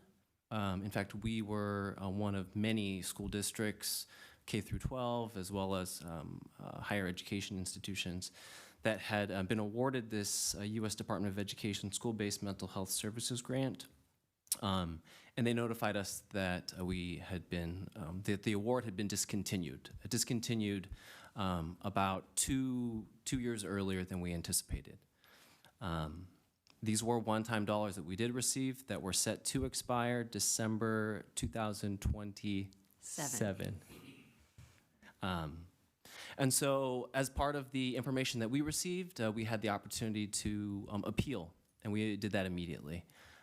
We did that in consultation with legal counsel as well. So we submitted the direct appeal to the U.S. Department of Education, and that unfortunately was denied. At around that same time, or even concurrently, we were notified of an opportunity to participate in a larger litigation against the discontinuation or against the Department of Education. We did quickly jump in to provide information. We joined in with a number of school districts as well as higher education institutions led regionally by the Assistant Attorney General in the state of Washington. So we joined there, submitted all of the required information. They asked for a number of declarations that Dr. Chamberlain and her staff worked on, and we participated in all of those opportunities. Come and we were getting sort of updates as we went, and it seemed favorable at the time as we were getting updates from that Assistant Attorney General. So come, I believe, November and then December of 2025, as I said, it seemed favorable, and we had received a temporary injunction to the discontinuation. And then even right before, actually during the winter break, we received information that a federal judge had ruled in our favor for a permanent injunction, which again seemed very, very favorable. I believe Dr. Chamberlain's email to me was yay, and several attachments that we looked through. As part of that federal judge's ruling, the Department of Education was required to do a number of actions. One of those actions was, in essence, to provide a confirmation that the funds would continue to remain with us and the grant would continue per this judge's order. But come January of 2026, that deadline passed and we didn't receive any additional information or that pending confirmation. And then we soon found out that the Department of Education was appealing the decision in some federal court. And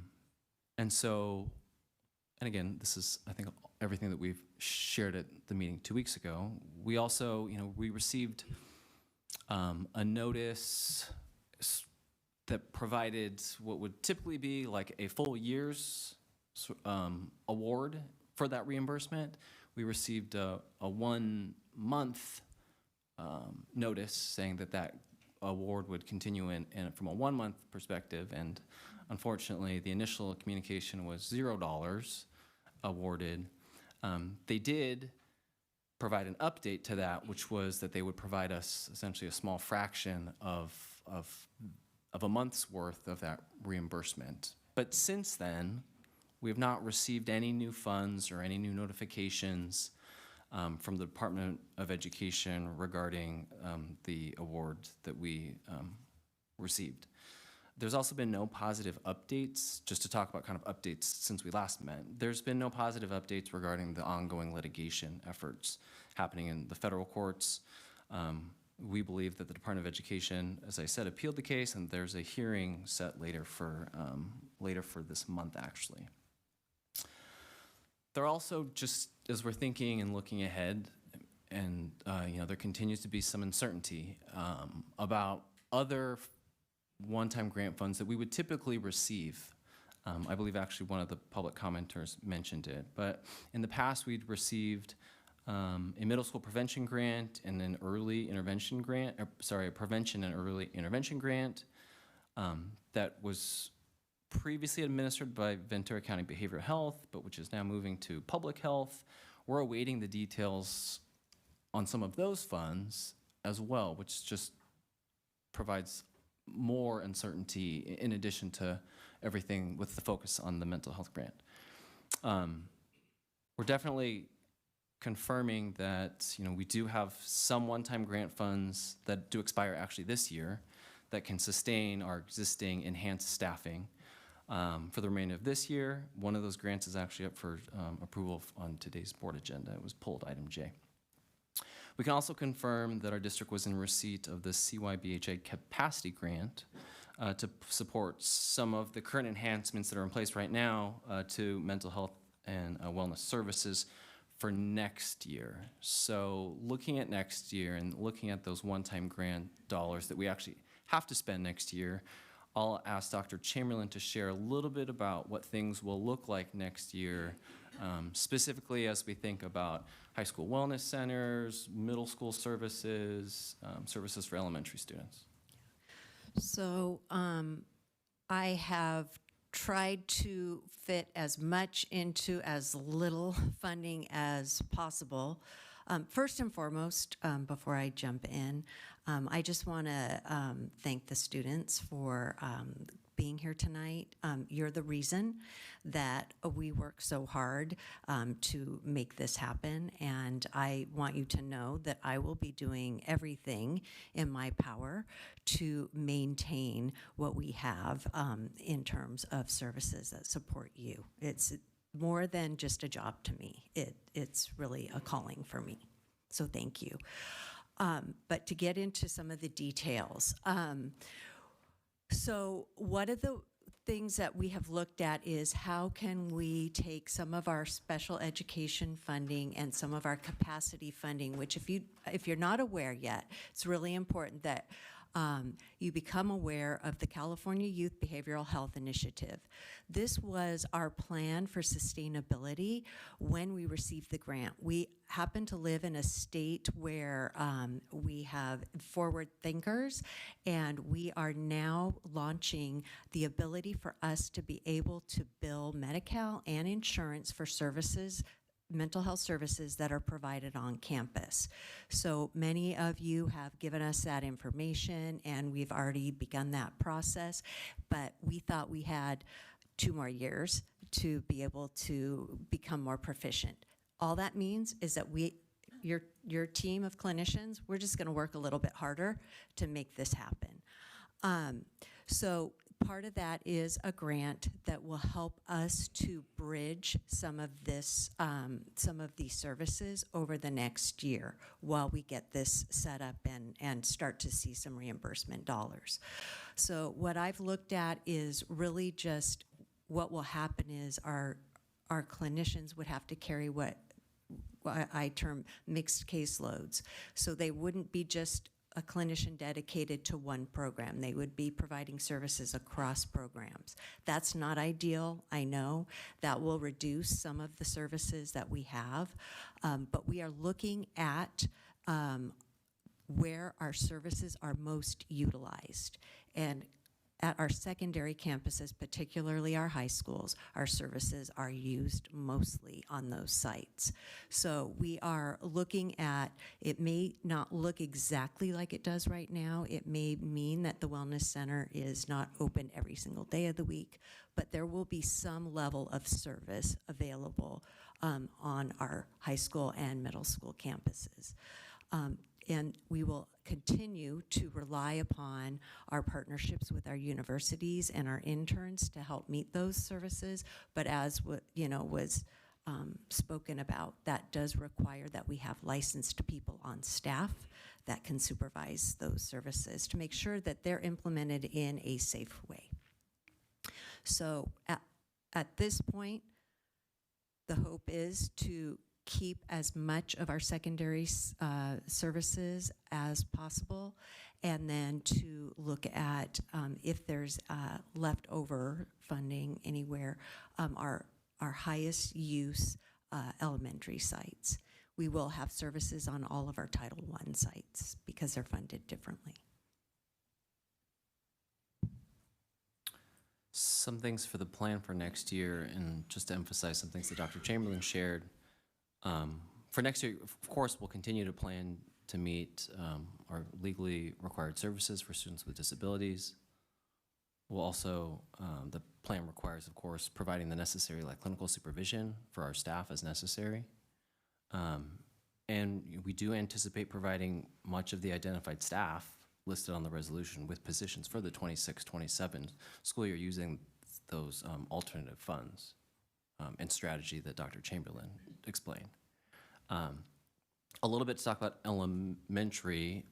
We do fund some additional mental health services for some of our Title I schools, and those will continue as is. And again, we'll be looking through our prior and current needs to identify ways to provide some elementary individual and group services.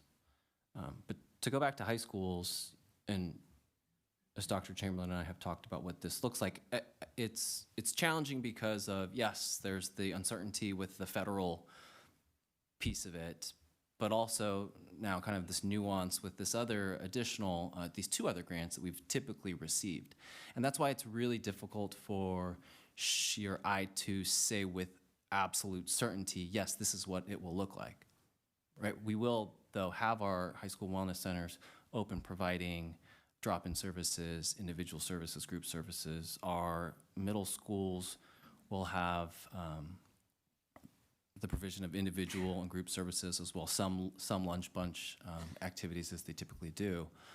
We wish, I think we all wish, that we knew exactly what that looks like and had more certainty, but we don't. But we can make this projection based off of what we know with certainty what things will look like for next year. Also, just to do an additional plug on CYBHI, we did send a communication in the communication snapshot to everyone, staff and families, letting them know again about this important opportunity. I just want to emphasize participation in the state's initiative for private insurance billing to support these services. Again, it's no cost to families for the service. Families aren't going to receive a bill. It won't impact any insurance deductibles. And also that participation in receiving mental health and wellness services is not contingent or dependent upon participating or providing private insurance billing information. So I guess some folks may be wondering, well, why aren't we being more patient? Why does this resolution have to come tonight and not in April or May? There are statutory guidelines within the state of California education code that says that we have to notify anyone who may possibly lose a job due to a reduction in force by March 15th. That is why we have to bring this resolution forward last board meeting and this board meeting, so that if there are notices that we need to give out to our employees, that they meet that March 15th notice. So all hopes and purposes is that we will have good news at some point in late February, early March, but these statutory guidelines are dictating some of this, us being less patient in your eyes, us knowing that we have these statutory guidelines from our side on why this resolution needs to come forward tonight. Any questions or comments from my fellow trustees? Trustee Gorbach. I just want to say to the comment that Dr. McLaughlin just made, my first 5 years of teaching, I got a March 15th letter, and I never was laid off. So I'm not guaranteeing that we're not going to, I'm not guaranteeing staffing, I'm not saying, but just because we're voting on this vote does not necessarily mean that these people, that everyone's going to be laid off. So, and as a former MFCC, I know how much mental health, I've always said, when back in the days when people were saying, oh, cut the feathers and the touchy-feely stuff, just teach math and reading and English. And I was the one that said, you can't teach that without a mental health foundation. I know how serious this is, and we're hoping, and I know that Dr. Chamberlain is working as, I was going to use a different phrase, but working as hard as she can to make sure we get grants and to get these funded. And I hear every one of you, especially the students, I hear you, and I feel for you. And I'm hoping that we do whatever we can to preserve the wellness centers, and which I think are going to remain open, and staffing. Thank you, Trustee Gorbach. Other comments? Trustee Powell. So thank you both for that clarification, giving a little bit of an outlook, looking ahead. And I know we wouldn't be having this discussion tonight if we didn't have a statutory requirement to give these notices by March 15th, right? I mean, obviously we'd love to have more time to see how some of these play out.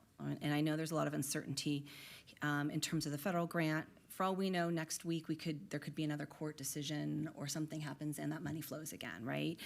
We know that BCH or VCBH, that funding, we could also hear at some point in the next, who knows, week or two, that money is free flowing.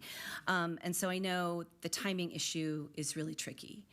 But what I also heard was that Dr. Chamberlain will do whatever she can to maintain the same level of services. And I think all of us watching her work with her team over these last several years, but particularly with the federal grant, has been just awe-inspiring, as well as the last year. You know, we don't just have these discussions. As a board, we can only have these discussions in public meetings, but we do get the opportunity as trustees to get information, to get data from the superintendent as we go along. And so we've been very clear at the lots of hard work that has gone into not only fighting to get the grant that was awarded in 2022, get that rest of the money, but to be continuing to look for other funding sources. And clearly there are several in the works. And I just want to also make the comment that and recognize that once again, CVUSD on the forefront of innovation and being an early adopter of that CYBHI initiative in the state of California is huge. And I can't say enough about Dr. Chamberlain and her team and all the work that has gone into that to have that as another source of funding. And again, I know you've all heard it. We thought we had 2 more years to get that rolling. And so here we are. I wanted to just make a comment to the students who came tonight, all the speakers, particularly the students. I know it takes a lot to come up here and stand up here and talk about these issues. You know, Trustee Gorbach shared his experience as a school counselor, and for me, I'm in the field of social work and have been working in public schools since 2001 is when I started in a research consulting role. And so many of us who have worked in education have seen that tension between folks who felt like in schools you should only be teaching reading, writing, arithmetic, and do nothing else. And then those of us, and I'm in this camp, that really recognize that there's so much more that we needed to be offering students, because you can't have success at the teaching reading, writing, arithmetic if kids are having mental health issues, if they are homeless, if they don't get breakfast in the morning. And so it's been really gratifying for me to watch this shift over the last couple decades as there's been a better understanding of having school-based mental health services for students. And we've been able to witness the beautiful work here in our district. And I have no doubt that that we'll be able to continue to watch it. So those are my comments for now. Thanks. Trustee Gill. I want to say how grateful I am to all the students and everyone who came and shared stories. It's awfully difficult, but you gave such thoughtful voice to the values that we all share. This is a challenge that we're working through together. But it's not a catastrophe. It would be if we didn't all share the same sense of what is important. But I hope you go away understanding that we do all share that same sense. We all value our mental health and wellness services and would never consider canceling them. Many of the letters that I received over this last week or two started with the same sentence that said, please do not terminate funding for all mental health and wellness. When that happens, it tells me that there are rumors and misinformation circulating in our community. And that saddens me, because we don't need this situation to be any more stressful than it already is. So I'm grateful that you came, to the folks who are out in the lobby, the folks who are listening, that you tuned in to get the real information. And I want to let you know that if something sounds completely bonkers to you that you see in social media or elsewhere, stop and question it before you get yourself even more upset. Seek out the truthful information. Call any one of us. Look on the school website, the district website, and get the truth, because this does not have to be any more stressful than it already is. We're going to work through this challenge together and understand that all of us, with the exception of my friend Finn here, are parents. We know. We'll get through this together. Thank you all. Trustee Goldberg. And to your point, your friend Finn, our friend Finn, completely can empathize with what the students who shared tonight are going through. from that perspective. He's a great voice for you. I'm very grateful that Dr. McLaughlin shared why we have to have this on tonight's agenda, because it feels terrible. Feels like that it's against everything we believe, because we have done nothing but put in place supports for students that we all know are invaluable. When Dr. Chamberlain said, "I will do as much with as little as possible," she means it. You are all our why. You are all why we're here. And I just want to thank all of you for coming and sharing, because President Sylvester's right, it's really brave, but it's also really important, because while it may not look exactly like it does now, we will always fight to get the best we can for our students, especially with mental health, because you're right. If you don't feel whole, you cannot learn. And we all know, and we all believe. And so it's why everybody keeps fighting, and why we will continue to do so, even if we have to give March 15th notices that will hopefully never be used. We have to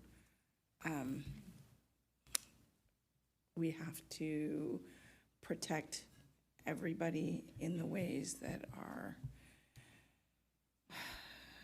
don't always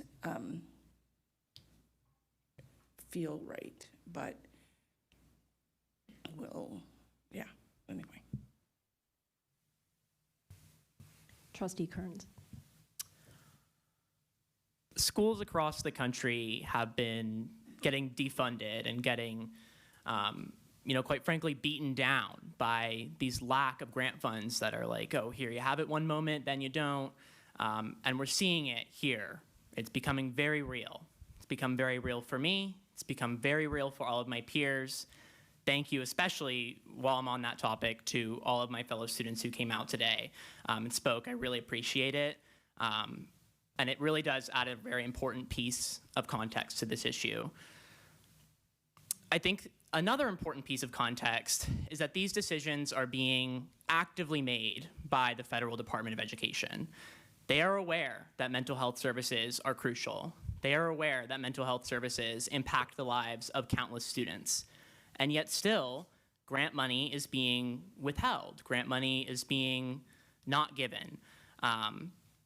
And we're starting to live those realities. So I'd encourage everyone in this room, especially our public commenters and especially our students, to advocate at all levels of government. Oftentimes at local government, we're on the receiving end of a lot of these issues. But as voters, as students, and as people, we all have power to influence the direction of the school district. We have power to influence the direction of this country. And we have power to influence the direction of each of our lives.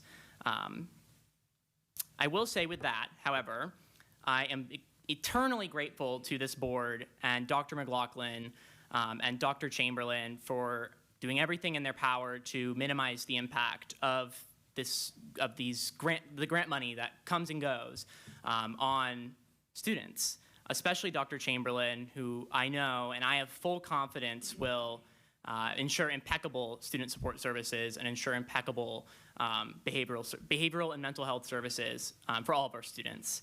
I hope that's of some consolation to people in the audience. I know it's a really turbulent time. I feel it just as much as you do. I know our board feels it. Everyone in this room feels it. And it's not pleasant for anyone. But I am sure that our district will find our way through it. I know we'll bounce back. And I want everyone to know you all have power to influence these issues, beyond this boardroom at all levels of government again. So thank you again to everyone tonight. First of all, I would like to thank all of my fellow trustees for their comments. I think it really reflects where we are as a board. Long before we had this grant, we had prioritized social emotional learning and mental health. And we were so happy and so fortunate when we got word that we received the grant. And let's be clear, it took a lot of work on Dr. Chamberlain's behalf to even get that grant. It enabled us to ramp up our services. We created a mental health department headed by Dr. Chamberlain. We have always been incredibly supportive of the work that's been done. As Trustee Powell laid out, not every district shares that same sense of values. A lot of them are completely focused on the academics, and that has never been this board. This board has, from at least for as long as I've been on it, always understood that children learn best when they are mentally healthy, fed, et cetera. So this is upsetting to all of us, as you can tell.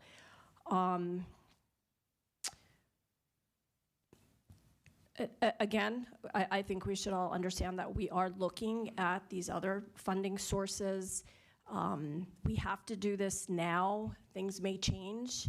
As Trustee Gorbach said, though, there are no guarantees on that, so we can't say definitively one way or another. But I appreciate everyone coming here tonight to speak. I received a number of emails on this topic, and I do agree with Trustee Gill that this notion that we're entirely eliminating mental health services is incorrect. And that has, I don't know where that started, but that is fundamentally not the case. So with that, any other comments or questions from any of my board members? Okay, seeing none, we're going to vote. And Trustee Kern, as much as we admire you, since this is a personnel decision, you do not get in a vote. So, Trustee Gorbach. Regrettably, yes. Trustee Gill. Yes. Trustee Powell. Yes. Trustee Goldberg. Yes. I'm a yes, and the motion carries 5-0. Okay. We are now moving on to item 3B. So first off, I need a motion.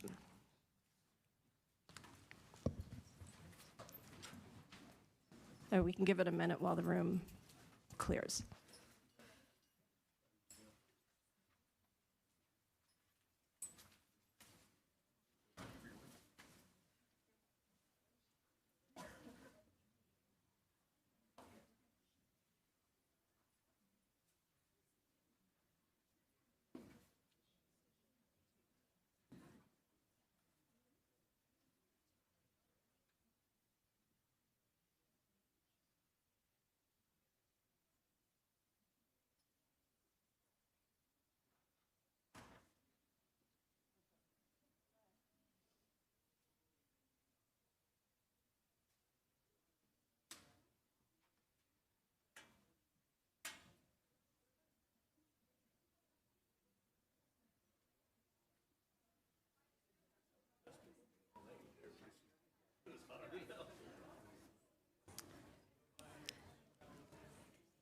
Okay, we are now at item 3B, which is approval of resolution number 25/26-21.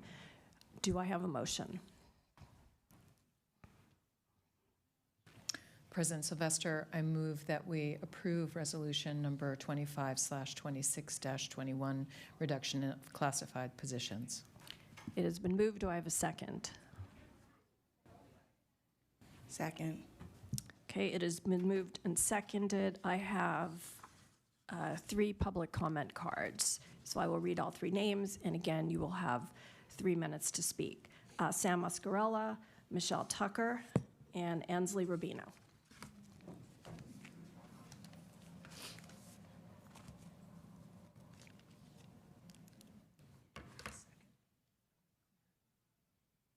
I think there's still a bunch of people in the hall, so we'll give it a minute.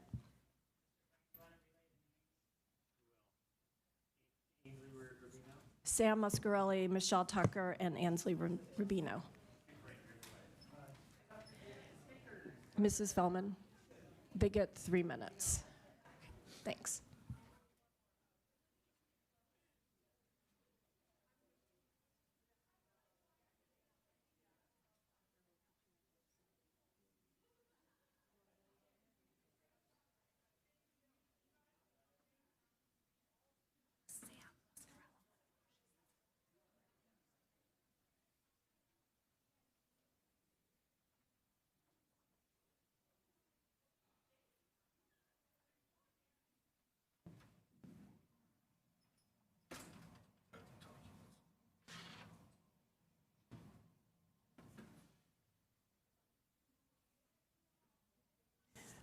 All right, I think we're all settled. We're down now to two public speakers, Michelle Tucker and Ansley Rubino. So each of you have 3 minutes, whenever you're ready.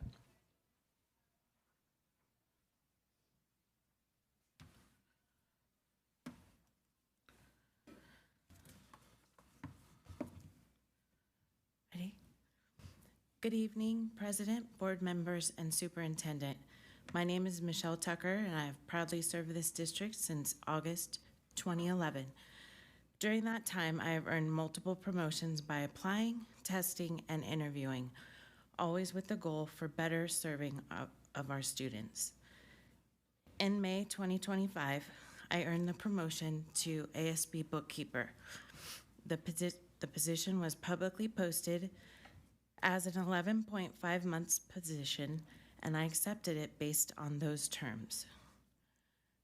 After accepting the promotion, HR informed me that I would be instead placed on an individually, newly created 11-month calendar. This calendar was not negotiated and still is not negotiated with CSEA and differs from the calendar assigned to the other high school ASB bookkeepers in our district. As a result, as a new bookkeeper learning a complex position, I am expected to complete the same workload with 12 fewer workdays at the high school with the highest enrollment in the district. I have also lost 12 paid workdays compared to colleagues performing the same duties. This calendar forces me to use earned vacation time during active school days, meaning there will be days when the student store cannot be open to serve students. This isn't just a compensation issue, it directly impacts student access and campus operations. Quite plainly, this is a bait and switch and sets up unacceptable precedents for all classified employees. After I accepted it, the calendar and compensation were reduced without negotiation or union approval. That is neither transparent nor equitable. I respectfully ask the board to review this calendar change and restore my position to the originally posted 11.5 month schedule consistent with the other high school ASB bookkeepers. Thank you for your time and consideration.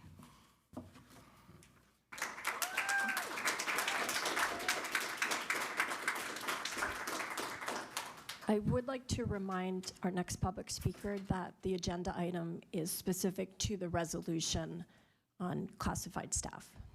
So whenever you're ready, thank you. Good evening, esteemed board members, district leadership, and Superintendent Dr. Mark McLaughlin. Hello, my name is Ansley Rubino, and I am the first Vice President of CSEA's Conejo Valley Chapter 620, as well as K-12 graduate of CVUSD. As classified staff's duly elected representative, I'm coming forward with their concerns. There have been numerous concerns of overwork from multiple sites and due to management's distribution of employees assigned tasks in their respective departments. To tie it into the layoffs going on, I would specifically like to call out the HVAC positions that are with the vacant position that's currently being listed. With the current position being listed, that would leave 2 HVAC positions for the entire district to take care of everything, and that includes for the upcoming summer months when they are most needed.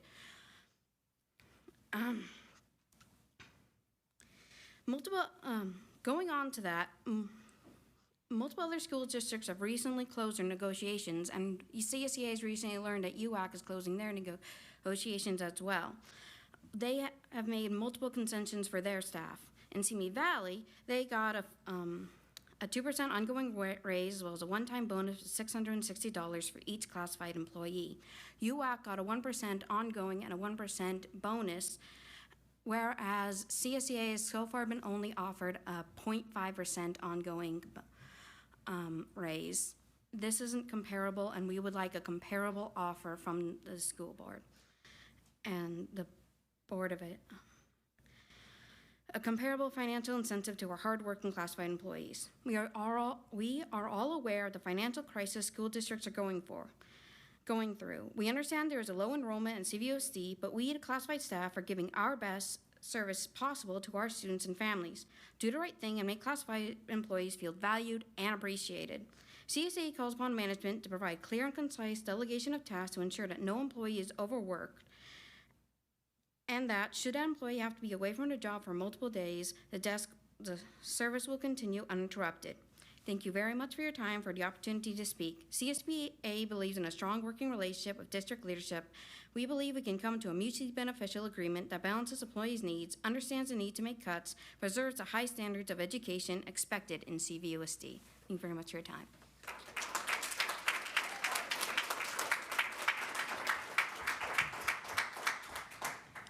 Thank you for your comments. I will clarify a little bit about just why UAC settled ahead of other bargaining groups, including CSCA.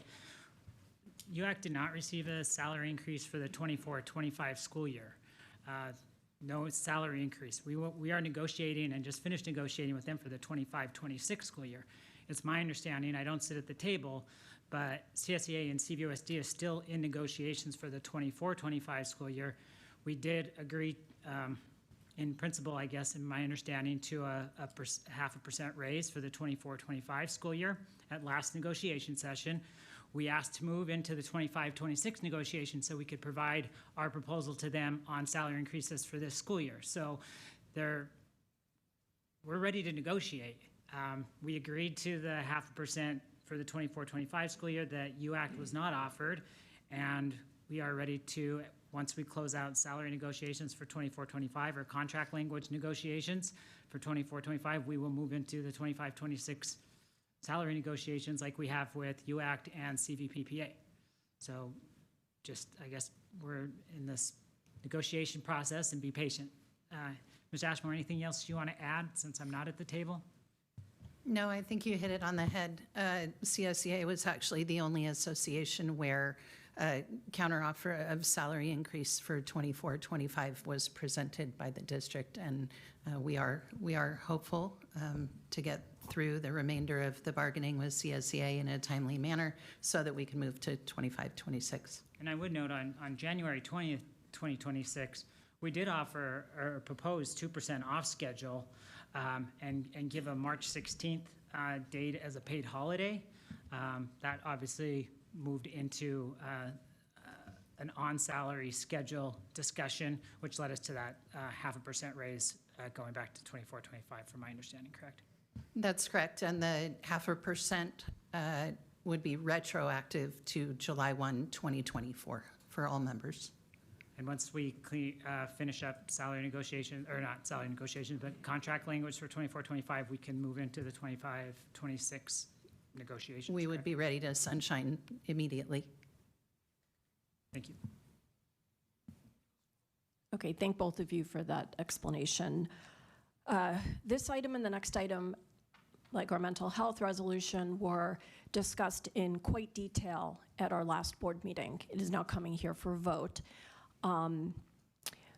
We talked a lot about the fiscal realities facing our district due to declining enrollment, why that's happening here, why that's happening actually everywhere, and why as a board we have a fiduciary responsibility to have a balanced budget and eliminate any structural deficits.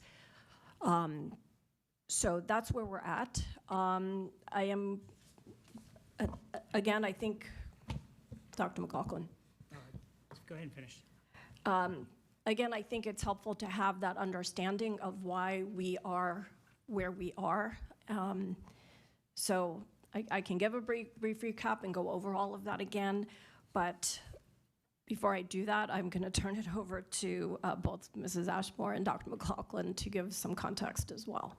Yeah, just for the board's knowledge, since this came forward as an information item, and obviously listening to comments, public comments at the last board meeting, and as I said at the very end of the last board meeting as well, we did pull off the paraeducator classroom assistant position and the warehouse technician position. Those are both CSEA bargaining unit positions. There was also a secretary confidential that was pulled off as well. That is neither a CSEA position nor a management position. It's just what we call a confidential position. They don't belong to the bargaining group. That was also pulled off as well. So those are the three adjustments to this resolution since it came forward as an information item.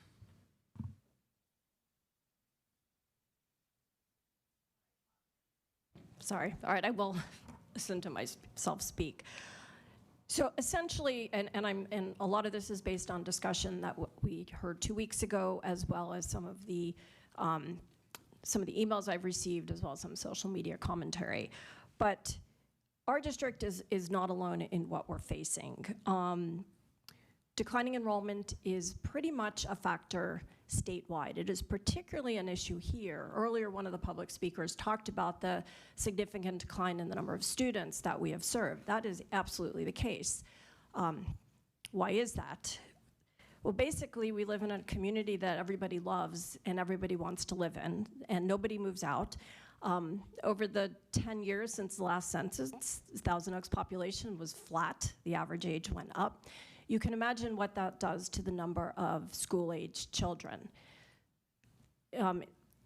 It also drives up the housing prices. Housing is very high here.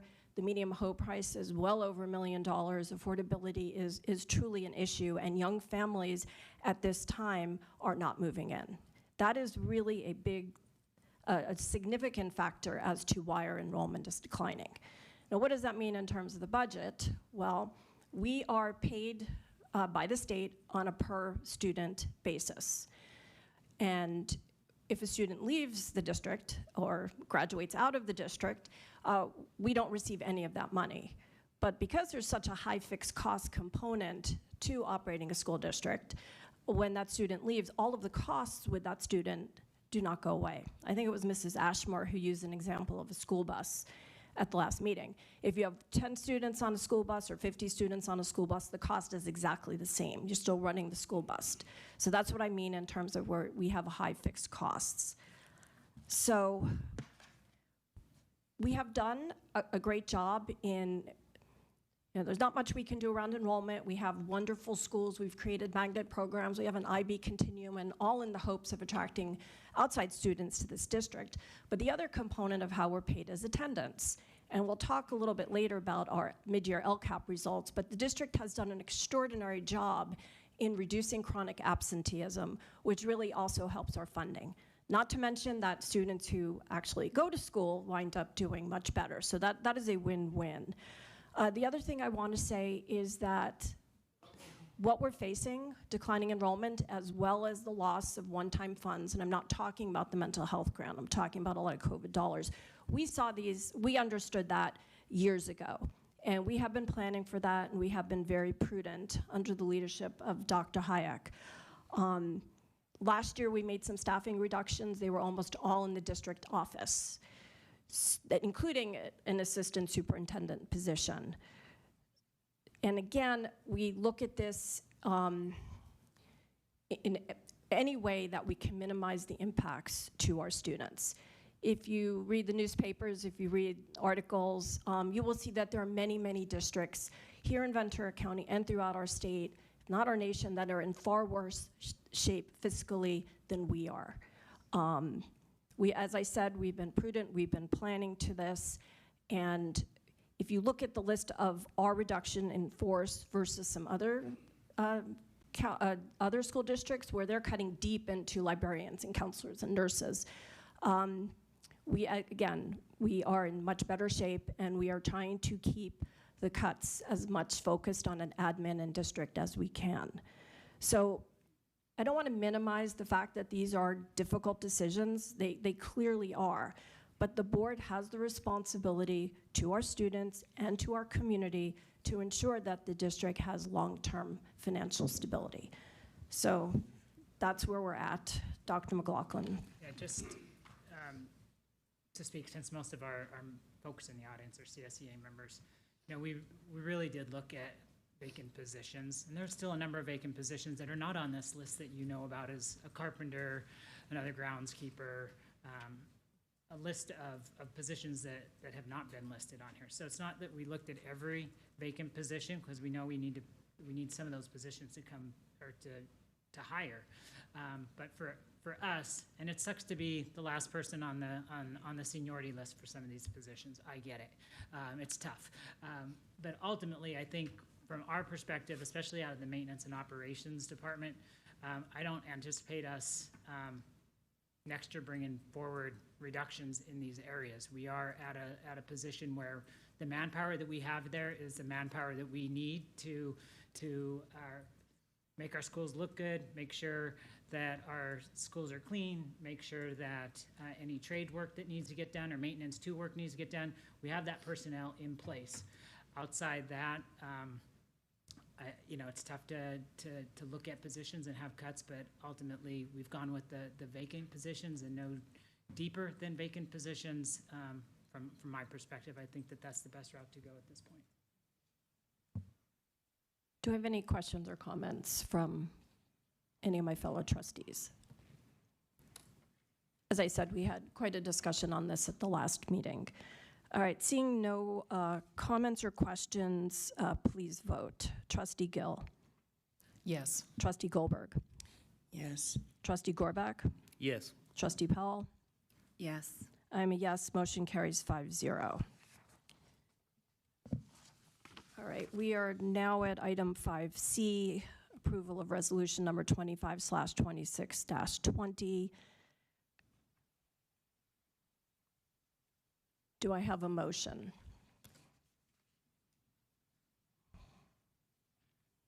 I can't make the motion, so somebody. Trustee Gorbach. I move that we approve the resolution 2526-20. Second. Okay, it has been moved and seconded. I have 4 public comment cards, so again, each one of you will have 3 minutes. The first 2 speakers are Amanda Morris and then Katie Carr.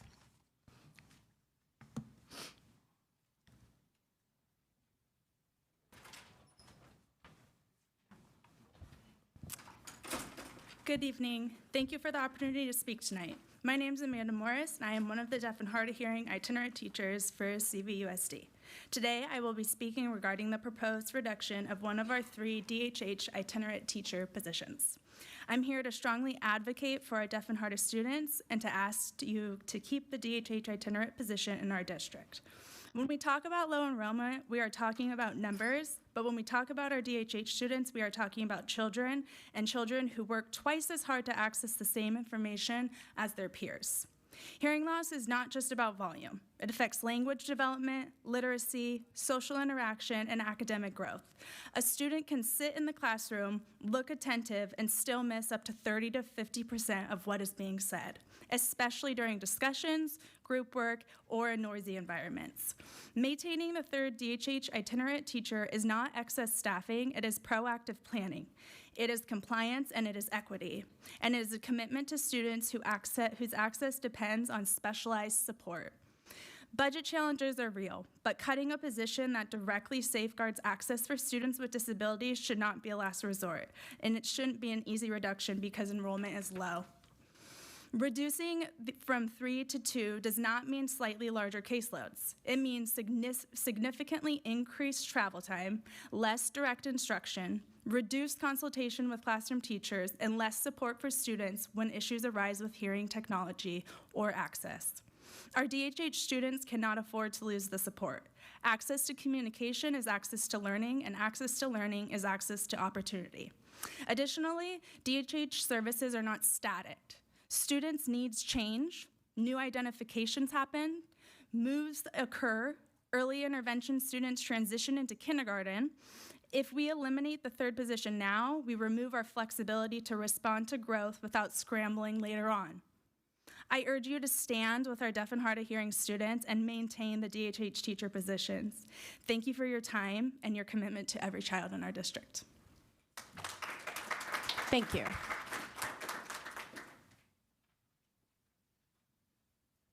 Good evening. My name is Katie Carr. I'm speaking as a parent of 3 children in the CVUSD district, one of whom is hard of hearing. She has actually worked with both Miss Hallie and Miss Mandy, who are in this room, so I'm very grateful. Just publicly want to state that, how grateful I am for them. I'm here tonight to strongly urge the board to maintain the district's current staffing levels of 3 full-time DHH teacher positions. As a parent of a DHH child, I can tell you that DHH teachers are not just extra support. They have been primary architects of my child's access to their educational experience. Not only do my child's DHH teachers address their specialized equipment needs, and let's be honest, all devices are challenging, but particularly hearing devices. And I like to think that I'm digitally literate, but it's very difficult and it's very sensitive. They also actively address my child's complex social emotional needs. My child is navigating a hearing world that is not built for them. I've sat in IEP meetings where I felt like I was speaking a different language, struggling to translate my child's lived experience into metrics and mandated minutes. Our DHH teachers step in as essential liaisons. They possess the clinical knowledge of audiology, linguistics, but they also understand my whole child. I've seen DHH teachers pivot stressful IEP discussions by doing critical things like educating the team. A hearing aid, a cochlear implant does not restore normal hearing. FM systems are not a boost. They're a critical tool that reduces my child's listening fatigue and allows them to focus on learning rather than straining to hear. They've also validated my experience as a parent. They acknowledge frustration or emotional labor involved in constantly working through these communication challenges, but then they provide me the technical language that I need for it to be in fact impactful in those meetings. I now know what incidental hearing and learning is. Thank you. They also translate the need. So bridging the gap between my parental requests, like I wish they felt more confident in advocating for what they need, to a measurable goal. I challenge any of you to be able to translate. I wish my kid could advocate for themselves too. Quote, my student will state to a peer or teacher, can you repeat that? I didn't quite catch what you said. When they miss a part of a conversation, 90% of opportunities with no more than one prompt from a DHH teacher. So I would not have been able to put that in an IEP. They don't just provide services, they provide the scaffolding that enables families like mine to navigate the educational system, and it's transformative. Proposing staffing reduction will force our DHH teachers to become transactional in their work. That means fewer minutes of direct service, longer response times for equipment failures, and less collaboration with our general education teachers, all of which are necessary to make my child's classroom inclusive. That benefits all of the students. Thank you. Thank you.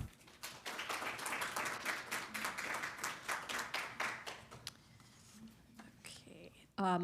Our next two speakers are Haley Mullally and Karen. Okay, this Karen's here. Okay, just Haley. Sorry. Thank you.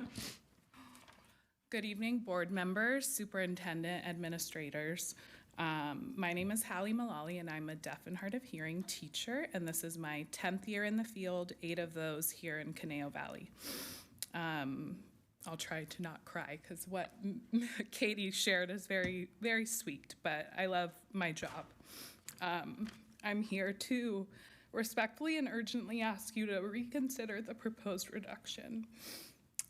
I've worked in this district when we had only 2 teachers, and now as one of 3. I can tell you from lived experience that the difference is profound. With 3 teachers, we can meet students' IEP service minutes, support families, school teams, and proactively monitor the hearing technology that our students rely on to access spoken language every single day. Give me a second. When we only had 2 teachers, we were stretched thin. We were triaging needs, missing meetings, and struggling to provide the level of service that our students deserve and are legally entitled to. For DHH students, access is fragile. A dead battery, a broken microphone, an untrained substitute teacher can mean a full day of lost instruction. We also serve infants and toddlers from birth to age 3, where early language access is critical and services must begin immediately. At the same time, expectation for services are increasing. Best practice guidance, recommendations from Assembly Bill 560 recommends that DHH caseloads are no more than 12 students. We're not asking for that. We just would like for our position to not be eliminated. This reduction would not just mean fewer services, it would mean reduced access to language communication and full participation in school for our students. I understand that the difficult financial decisions are before you, but based on my experience and what our students need, I respectfully ask that you maintain all 3 DHH itinerant positions. And I leave you with this question: if this were your child, if your child were deaf or hard of hearing, what choice would you make? Thank you.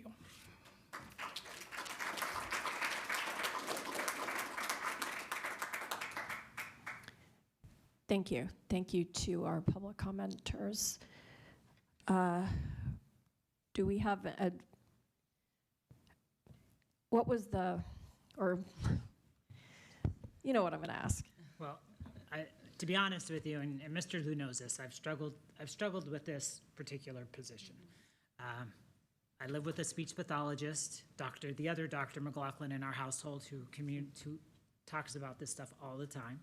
And Mr. Liu, like I said, will understand that I've had questions. Now, we can look at this and we can take action tonight with the list of reductions that are on this resolution, and continue to go back to the drawing board and have him convince me that we only need 2, or 2.5, or whatever it is, or we look at making the reduction tonight and stay as is. I just think, again, this March 15 statutory deadline is really puts a hamper on us having some more thought out questions about what our caseloads will look like next year and incoming students. And then we also need to look at students that are exiting as well, maybe out of the program, that are graduating. So there are some alternatives to this if the board so wishes, as we can take action on this, continue conversation. I can update you in a board report what our conversations are and our next steps. And then if we do bring this back, we would bring it back as a created position to keep our 3 itinerants. That would be the way that we would do it. Once it's reduced, I can't just bring a person back. We've got to create the position in our PAOs and go through that process. That is an option and an alternative. So HR, Mr. Liu, I'll let you guys jump in. I would just jump in and offer that I have had communication with individuals on the certificated list currently occupying positions to ensure that they understand their place on the seniority list and what that means for them in the next school year. To Dr. McLaughlin's point, if the position were reduced this evening and brought back down the road, a person that potentially had been laid off from that position would have reinstatement rights from what's called a 39-month reemployment list. So we would be in a position where we would not, should this occur down the road, if it's determined that a position needs to be brought back, we wouldn't be posting a vacancy. We would be looking to a 39-month list for that classification.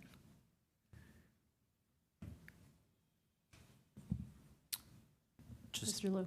Just to say generally, I mean, it's very difficult to propose this, which really, staffs deaf of hard of hearing like in a very lean way.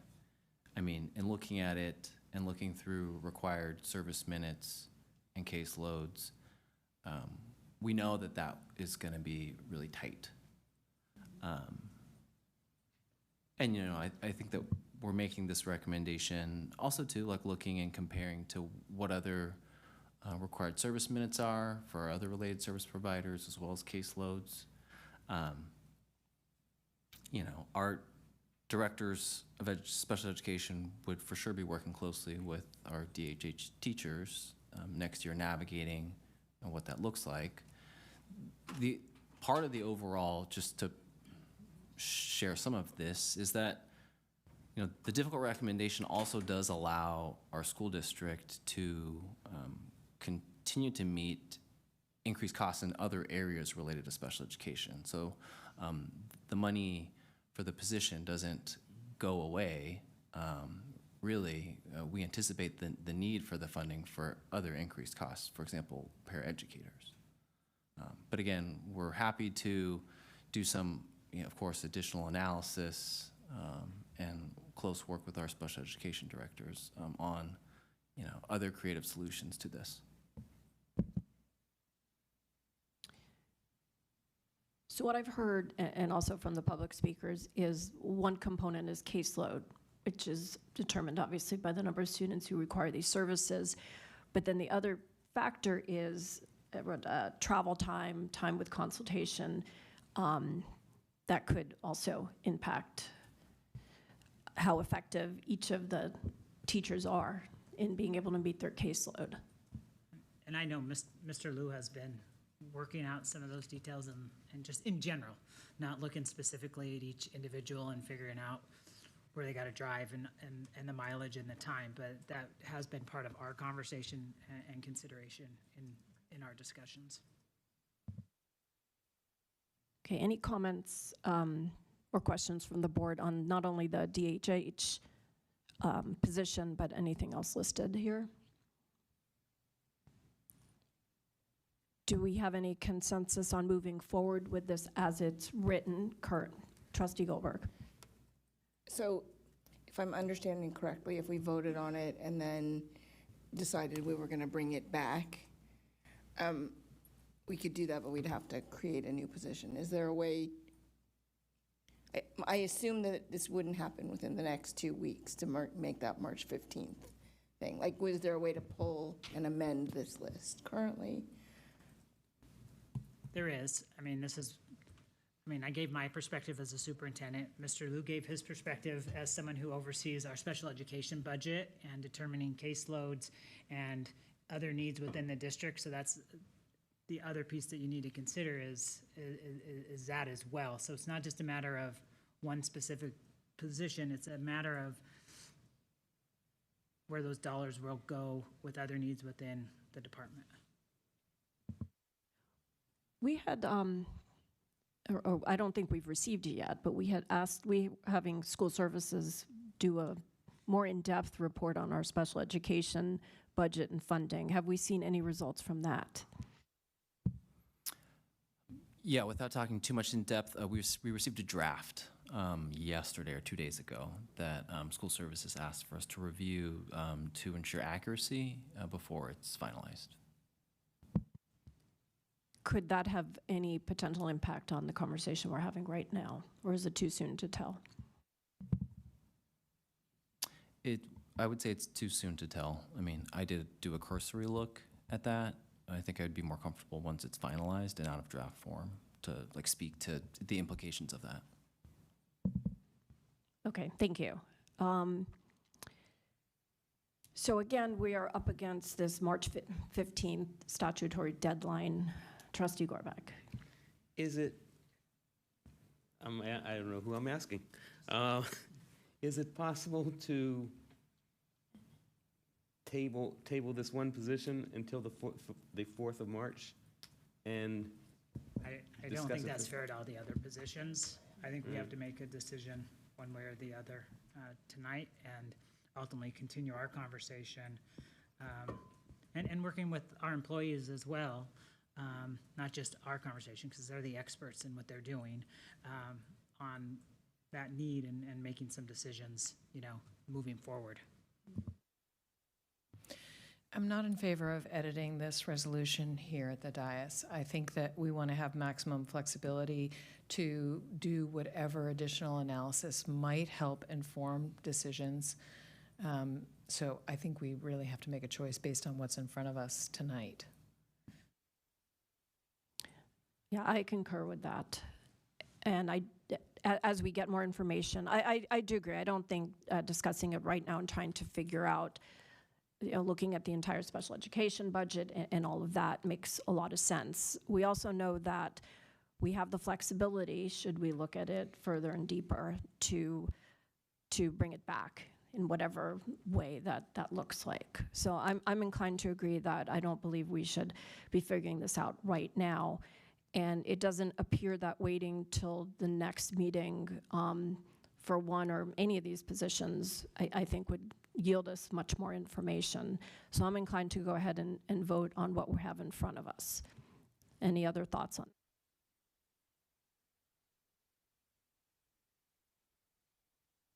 Okay, so seeing none, we'll move into voting on this as written. Trustee Powell. Yes. Trustee Gill. Yes. Trustee Goldberg. Yes. Trustee Gorbach. Yes. I'm a yes. Motion carries 5-0. All right. We're going to move into slightly more fun stuff. We're now at item 3D, adoption of annual resolution in support of National Women's History Month. Do I have a motion? Trustee Gorbach. I move that we adopt Resolution 25/26 to 24 in support of National Women's History Month from March 7th through the remainder of the month. Second. Okay, it has been moved and seconded. Any discussion or comments on this? I just want to note that the theme, I love this theme, for this year is, quote, leading the change, women shaping a sustainable future, end quote. So this focuses on women's vital role in creating environmental, economic, and social sustainability. I think we can all completely rally around that. All right. Moved and seconded, no other comments. Let's vote. Trustee Kearns. Yes. Trustee Goldberg. Yes. Trustee Powell.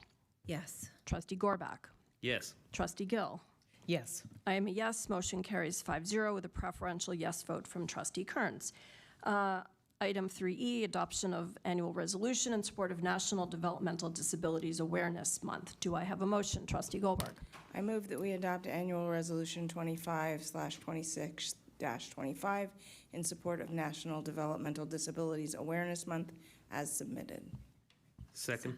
Okay, it has been moved and second. Any comments or questions on this? I see we have a card. Excellent. Okay, we have one public comment card from Romy Burrell.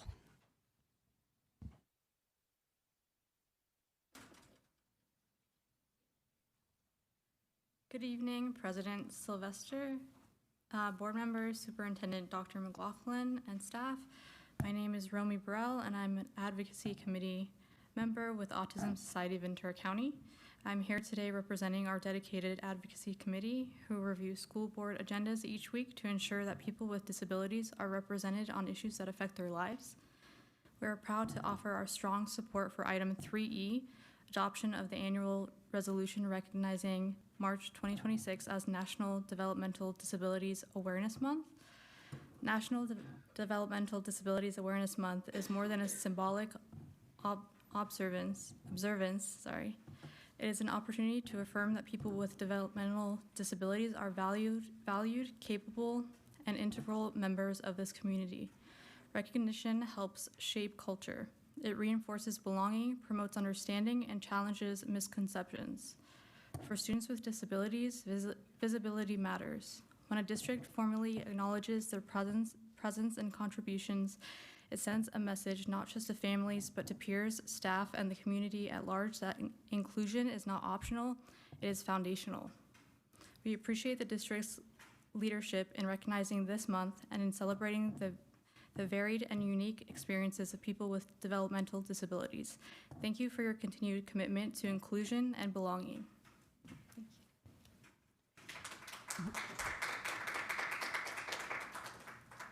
Thank you very much, and thank you for describing what's in the resolution. So that's helpful. Is there any discussion or comments? Trustee Powell? No? I don't think this was said. I just wanted to kind of note that March is also Cerebral Palsy Awareness Month and Neurodiversity Celebration Week and World Down Syndrome Day. Thank you. Any other questions or comments on this particular resolution? Okay, seeing none, let's vote. Trustee Kearns?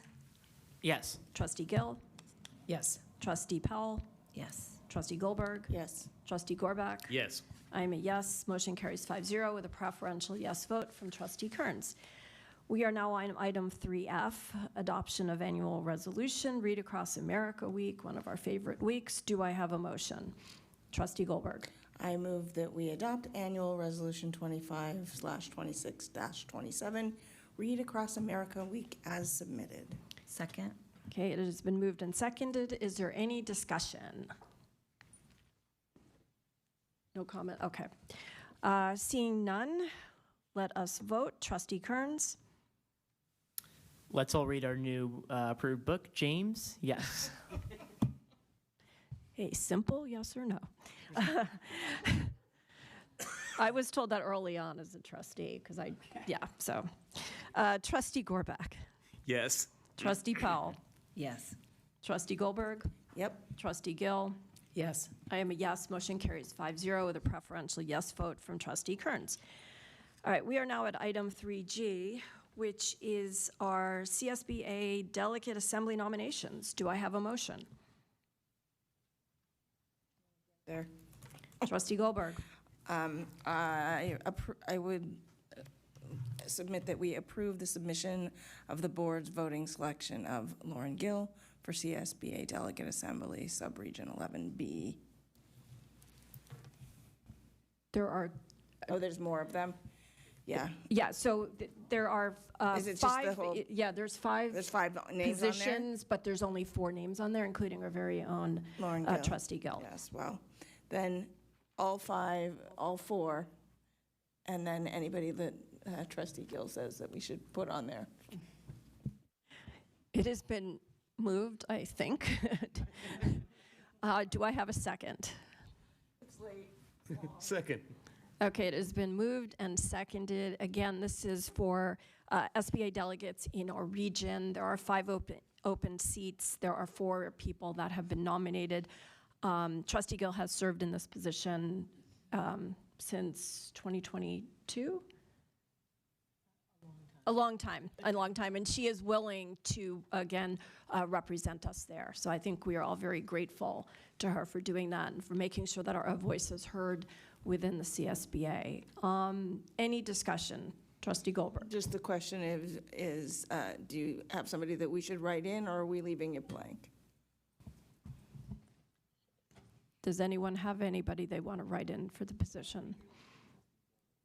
Particularly Trustee Gill. Yeah. Okay. So essentially, we are voting on the 4 names of the people who have been nominated. All of that information, including their biographical backgrounds, can be found appended to our agenda if you are interested. So with all of that, let us vote on this. Trustee Kearns. Yes. Trustee Powell. Yes. Trustee Goldberg. Yep. Trustee Gill. Yes. Trustee Gorbak. Yes. I am a yes, and the motion carries 5-0 with a preferential yes vote from Trustee Kearns. All right, we are now at the consent agenda, and we did have one item pulled. So this is item 4J. J. So I do need a motion on this, Trustee Goldberg. I move that we approve item 4J as submitted. Do I have a second? Second. Okay, it has been moved and seconded. I have one public comment card by Brian Schumacher. Good evening, President Sylvester, board members, Superintendent Dr. McLaughlin, and staff. I'm Brian Schumacher, Advocacy and Community Impact Manager for Autism Society of Ventura County. I'm speaking tonight on behalf of our dedicated advocacy committee, who each week review agendas to ensure that students with disabilities are represented. Regarding item 4J, approval of the contract with the Sacramento County Office of Education for the CYBHI Bridge Grant. While we understand the need to sustain school-linked mental health services and prevent disruption to the 25-26 school year, we do have serious concerns about school districts billing private insurance as part of these service models. Implementation of this contract involves documentation and billing tied to CYBHI reimbursement. Families need clarity on how student data will be protected if third-party billing or data systems are used. For all students, a data breach could have serious and lasting consequences. It is especially impactful for students with disabilities, and wellness centers must remain trusted, safe spaces for every student. It is also important to recognize that a child's mental health condition can be transient. A data breach disclosing mental health challenges could impact a person's future access to certain careers or even life insurance. While a data breach is never planned for, it is a possibility that should be considered when weighing the benefits and risks of this program. Additionally, families need assurance that students will not experience reduced access to services if parents decline consent to share insurance information or if students are uninsured. We also ask how staffing levels will be maintained so that increased documentation and billing requirements do not reduce direct student support time. Neighboring districts that hired additional staff for CYBHI implementation have not necessarily seen the investment pay for itself. Bridge funding should strengthen access to services, not create unintended barriers. Thank you.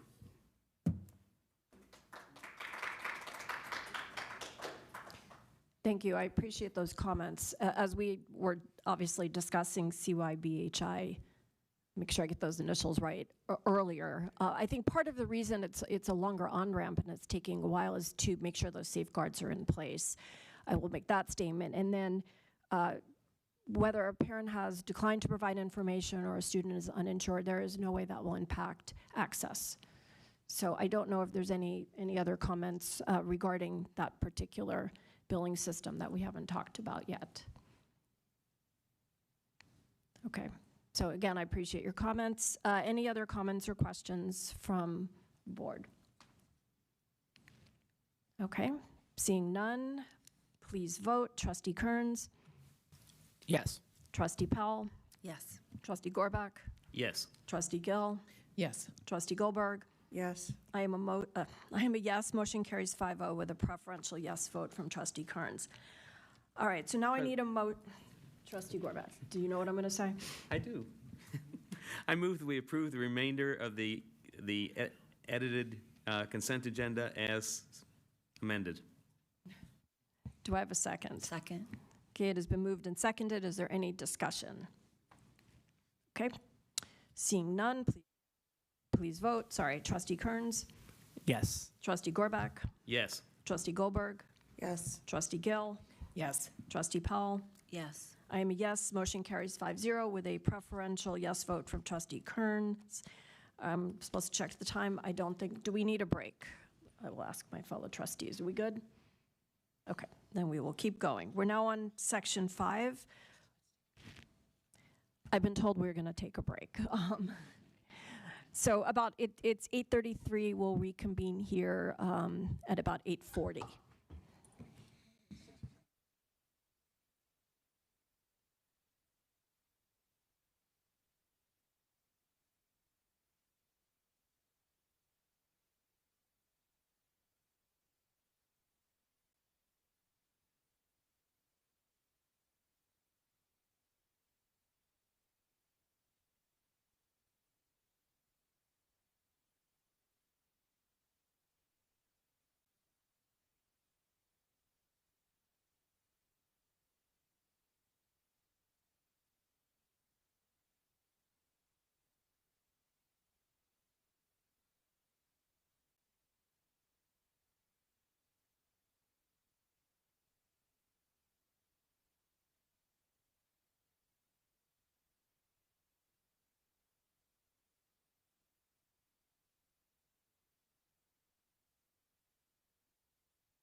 All right, we're about to reconvene.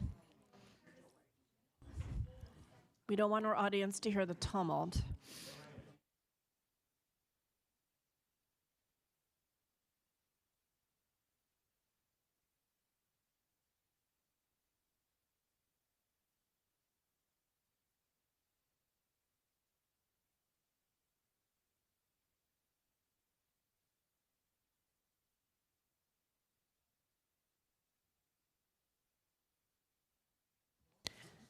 All right, we are back. Hold on, we gotta wait.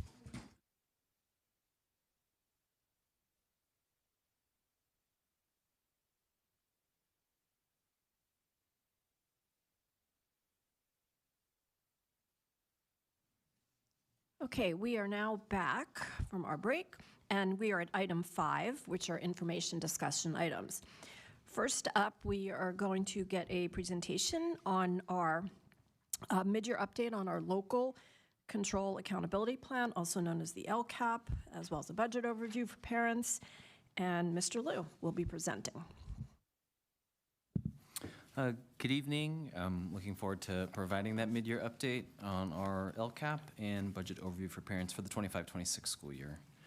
Just to provide the Board of Education and the public some background, effective the year 2023, California legislation was passed that requires a mid-year update presentation to the Board of Education no later than the end of February.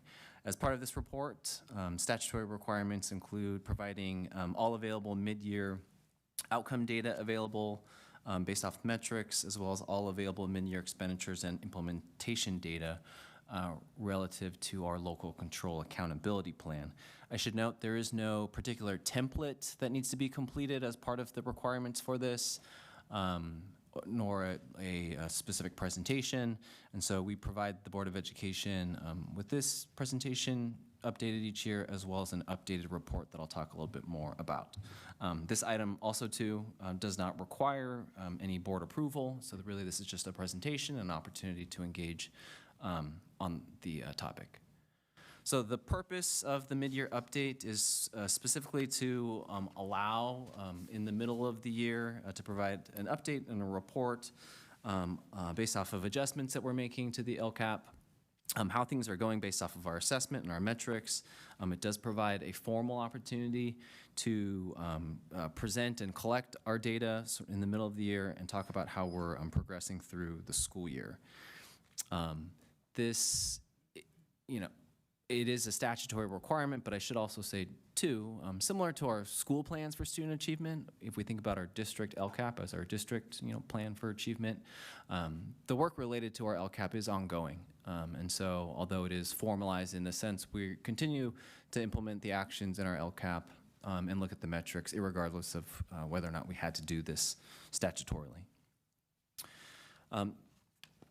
As part of the requirements, we do an update on the budget overview for parents. And so when the Board of Education adopted the 25-26 LCAP in June of 2025, the state budget had not yet been enacted. And so based off of the available information at the time, we had projected and adopted the figure here, which is the middle of the column, which is our total local control funding formula funds noted there, as well as what we estimated to be our LCFF, local control funding formula for supplemental dollars.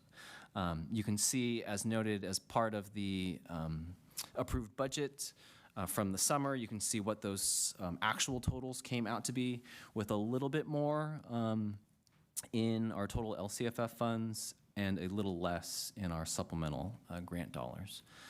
To note, our supplemental grant dollars reflect the number of unduplicated students that we have in CVUSD. Those students are defined as low-income students, foster youth or homeless students, as well as English learners. Last year, our unduplicated count was about 26% of all of our students qualified. As a reminder to our public, and just to get grounded on what our district and LCAP goals are, we've noted them here. In the 2017-18 school year, gosh, not too long ago, it feels the Board of Education approved new LCAP goals, these 4 goals. About 2 years ago, we went through a process to update those goals, and those are noted here. And I won't read them all, but as part of the board's discussion and as part of how we present this to the community, goal 1 is that all-encompassing sort of umbrella goal, which is to provide targeted actions and services that support conditions for optimal learning, equitable access, and positive student outcomes. I should say that these are our district's LCAP goals, as well as our district goals when we think about our SIPSAs, when we think about our plan for multilingual learners, our strategic plan for inclusion, our strategic arts plans, as well as individual school SIPSAs, or their school plans for student achievement, as well as our high school's WASC goals. All of these align to our district's LCAP goals. Included on the agenda item is a more full report. The slides that I'll go through next really are just highlights of some of the mid-year updates on metrics, expenditures, and actions, but we have uploaded and provided a more comprehensive mid-year update that includes all of the LCAP metrics and actions and expenditures, so certainly the Board of Education or the public can access those. I should note there is a lot more in the attachment, and I should also just sort of forecast that as we do each year in March, we plan to provide the Board of Education with a more in-depth look at data and metrics as it relates to student achievement.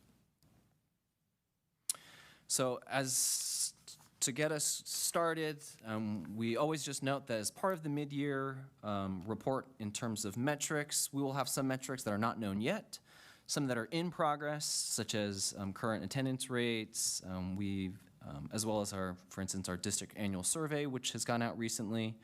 And then we have some outcomes for the metrics that are already known. For example, the 2025 California dashboard results that were released in late fall. Also, in terms of expenditures and actions, we again have three types: those that have not been implemented or started yet, and that may be due to perhaps shifting priorities as we began to implement the school year, potentially also due to substitute shortages, say for the instance of professional development. Some of the actions and expenditures are also in progress, and then of course some of them have already also been completed. You'll note in the future slides that we do note if any of these are not started, in progress, or completed. So taking a look at just some of the highlights, we'll take a look at each of the 4 goals. We'll spend one slide on metrics, the next on action and expenditures. So to just orient the board and the public to kind of the slides, we have a summary of each of the metrics that we're just highlighting. Our LCAP was started in the 23-24 school year, so we have a baseline noted there. As part of our LCAP, we have a desired outcome for the 26-27 school year, so you can see what that is. The mid-year update is the 4th column going down, and then you can see what the status is. So for least restrictive environment, specifically indicator 5A, you'll note the data and information that we had as of likely a month ago. But you can see our LRE rate overall for TK-12 continues to rise, and that really is thanks to the hard work of all of our special education and general education teachers and staff, as well as administrators. But you can see an increase there from the baseline of about 9%. You can also note at the high school some significant gains, going from 40% to 60%. To clarify, the LRE is the percent of students with an IEP who spend 80% more of their time in the general education setting. Also not on here, but something that we noted in the mid-year update was indicator 6A, which I'm trying to popularize around and not just always talking about 5A. But so for 6A, last year our LRE rate was 33.1%, and today it is around 60%. And so we see some increases there, specifically some of the inclusion work we're doing at our preschool and partnering with our state preschool programs. Just to go through a couple of them, also for the college and career indicator, which is a dashboard indicator, we see from the mid-year update, which was from the California dashboard of 2025, about a 6.5% increase from the baseline, which exceeds our desired outcome noted for 26-27. For A through G completion, we've increased by about 4% from the 23-24 baseline. And for English learner progress, as noted through the California dashboard, we see from the baseline to the mid-year update about a flat, I wouldn't say growth, but flat. However, I should note that in the 2024 dashboard, we had seen a pretty steep decline and bounced back pretty significantly in the recent 2025 dashboard. For some of our LCAP Goal 1 highlighted actions, as well as year-to-date expenditures and encumbrances, to note, expenditures are things that we've actually spent, and encumbrances are those items that we have planned to already spend over the course of the year. So you can note here that as part of our LCAP, we provide reduced fees for students to participate in the PSAT, SAT, AP exams, and IB exams, specifically those who are unduplicated. And we've spent about $9,000 of the $100,000 that we've allocated. And we are about on track. So when we look about the upcoming AP exams coming up and IB, we are about the same place that we were last year, in which we spend all of those dollars. We're just ramping up into that exciting testing season. In terms of additional staffing and supports and resources for English learners, this really is our bilingual facilitators and hardworking paraeducators that are working directly with our students. You can see there that we have expended or encumbered just about all of what we have adopted. In terms of the next action, which is increases to our college career indicator, which is an indicator on the California dashboard, you see that we have expended or encumbered just about what we have budgeted. In terms of just implementation notes, just wanting to share that our high school counselors in particular continue to work with unduplicated students to support them in providing access and meeting one of the 11 various college career indicators. We're also working to verify an alternative pathway to the high school diploma for some students with IEPs, and we believe that that will greatly increase students who qualify with IEPs in the transition classroom and work-based learning experience CCI, college career indicator criteria. For Goal 2 is our professional development and recruiting highly qualified staff goal. You can note that we have completed 3 of our professional learning days. Those days have been a focus on leveraging educational technology to support our current district priorities, such as UDL, social emotional learning, as well as providing a focus at the secondary level on professional learning communities, and at the elementary level, professional development on the new California math framework. We have additionally a metric regarding staff reporting training to being provided training to effectively perform their job duties.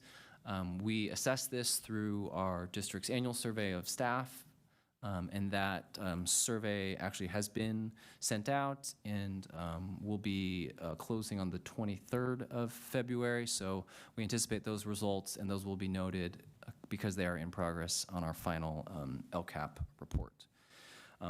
Finally, one of the metrics that we have is the percent of properly credentialed teachers. Just noting here that 91.4% of our teachers have a clear teaching credential, which is above the state average, which it has consistently been.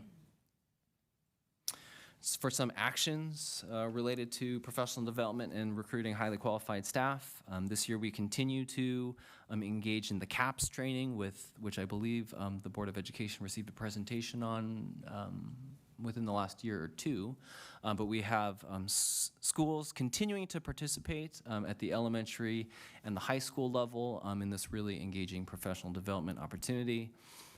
We are in our second year of providing science of reading training really to our teachers in grades at the lower elementary grade levels, and you can note there in the implementation notes where we're at with providing those 2 full days of training, as well as an extra day of training for teachers at our Title I schools. This year, as well as towards the end of last year, we've been providing training to our math teachers on the new California math framework. Noted here as this continues to be in progress.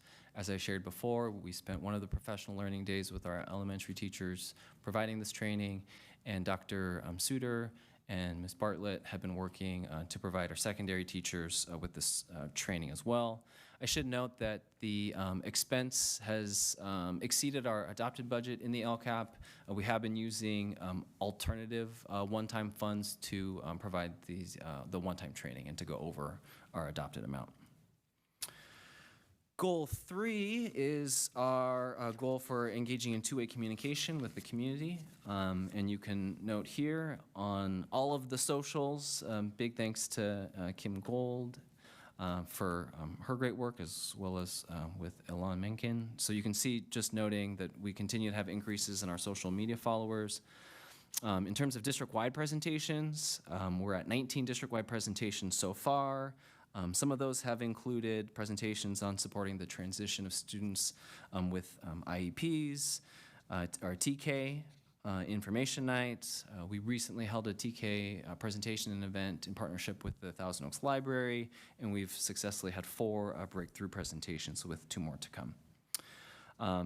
The last on the bottom is a survey response, with those survey results coming out soon, but of parents feeling informed about their child's academic program. If you were curious, last year we ended at 92%. Strongly agree or agree that they felt that parents or guardians felt informed about their child's academic progress and program. Here are some of the highlighted actions for LCAP Goal 3. We continue to make really positive strides in the area of attendance, and we definitely, I think, appreciate the work that's happening from our Student Services Department, but really the hard work of our attendance liaisons at all of our schools, and our administrators and counselors and teachers that are reaching out to students and making sure that they know the value of coming to school every day. Our communication department continues, with their important work. And then the opportunities for Spanish-speaking families, I should just state here as a correction. In the LCAP, we have $28,000 allocated here for the adopted budget.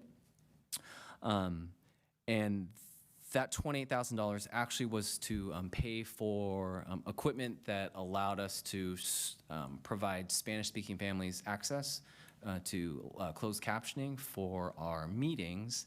However, we don't need that anymore. We actually, through our, now I think we're streaming through YouTube, which maybe makes me famous, that there's an auto translation feature that actually that does this for us at no cost, and actually translates into 27 languages. So that $28,000, we actually don't need to be spending that.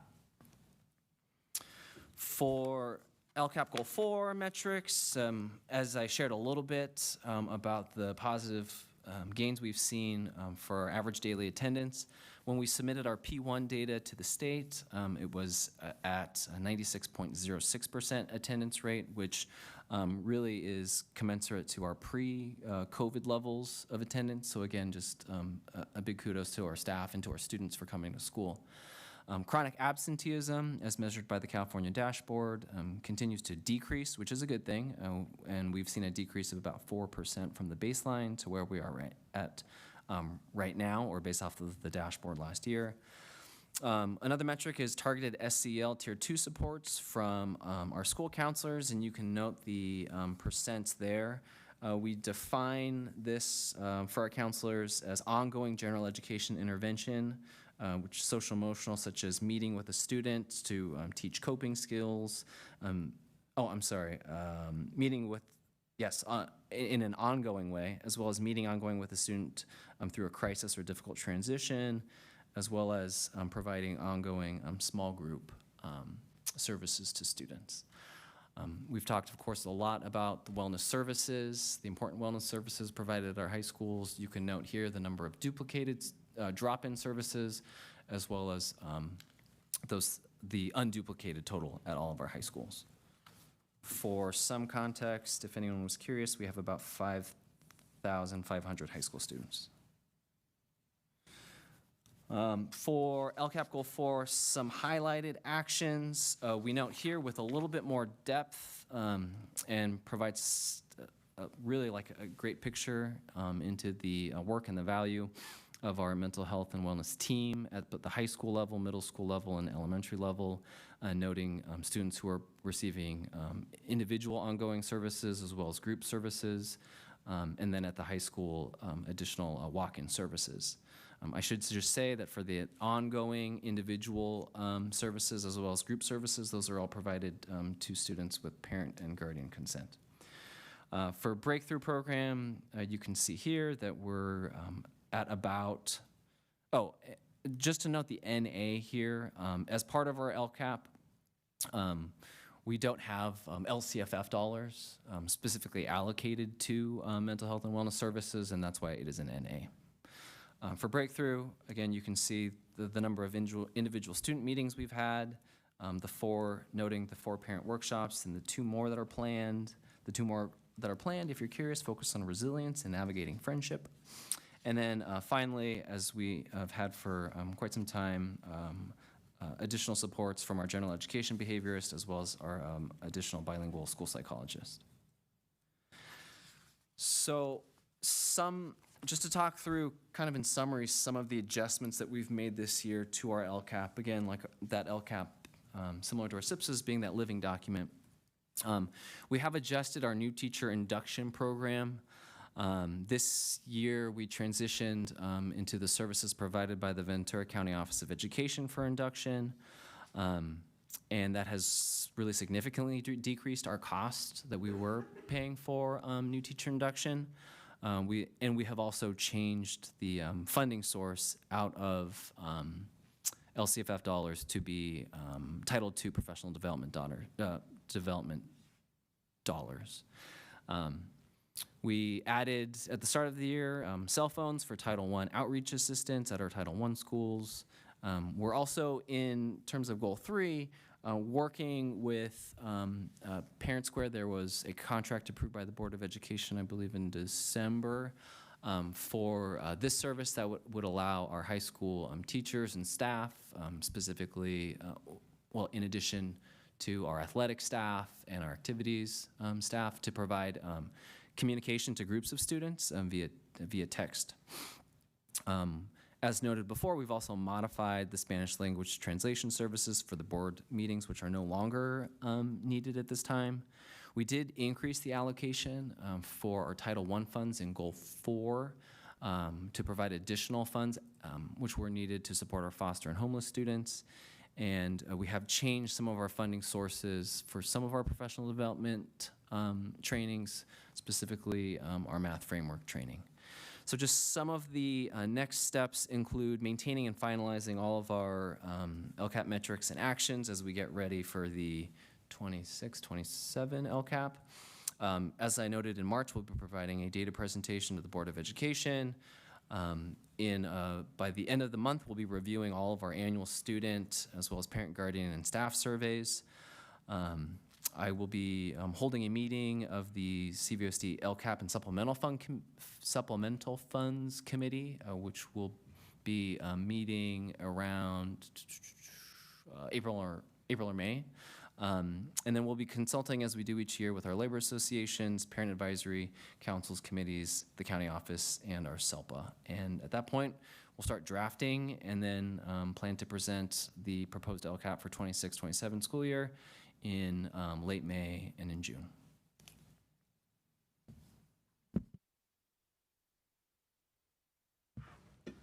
Thank you, Mr. Liu. Okay, we have a speaker card. Brian Schumacher, 3 minutes. There we go. Hello, President Sylvester, board members, Superintendent McLaughlin, and staff. I'm Brian Schumacher, Advocacy and Community Impact Manager for Autism Society of Ventura County, and I'm speaking again on behalf of our dedicated advocacy committee, who each week review school board agendas to ensure that people with disabilities are represented in decisions that affect their lives. Our final comment of the evening is regarding item 5D, the instructional services discussion of board policy 5141.5, mental health. We understand the role updates from Gamut have... I hate to interrupt you. We are now on 5A, the LCAP presentation. Oh. So, I'll sit back down. oh, you're, okay, so, all right. Do you want to, so you're specifically talking about Board Policy 5141.5 as opposed to LCAP? Okay, you got to wait a few minutes on. That's okay. That's okay, no problem. All right, so Mr. Liu, thank you for that presentation. And I want to reiterate your suggestion to read the complete report, which is appended to the agenda. It's really exciting stuff. But no, actually it is, because it goes into a lot more detail on a lot of the metrics, and particularly a couple years ago with this latest iteration of the LCAP, we were asked to identify school sites and population groups that were in the red, which is not a good place to be. And it shows the progress that we have made specifically at these school sites. And it's pretty much predominantly really good news. So I would encourage everyone to read through that. So just to understand, we are in the second year of the 3-year LCAP cycle. Yes, currently we're in the second year. Next year will be the third and final year, and then there'll be a whole new 3-year cycle. And have you heard any rumblings at all from the state about them changing yet again anything, or is it too soon to know that? I did ask someone from the county office, and they indicated that they'd heard that there likely weren't going to be too many changes, but I think would say that's probably preliminary. Okay. I know how hard you worked on this latest iteration 2 years ago. Any comments or questions from Board of Education? Trustee Powell. Thank you for this report and this presentation. I first just wanted to sort of reiterate what President Sylvester just said on, I know in the presentation, you did some of the aggregate data, but if for folks that want to take time to dig into the full report, it actually is, it's pretty cool to look at the college and career indicator and really seeing like pretty much every single subgroup went up across the district, as well as in the subgroups within some of the school sites that needed to be addressed that were initially in the red.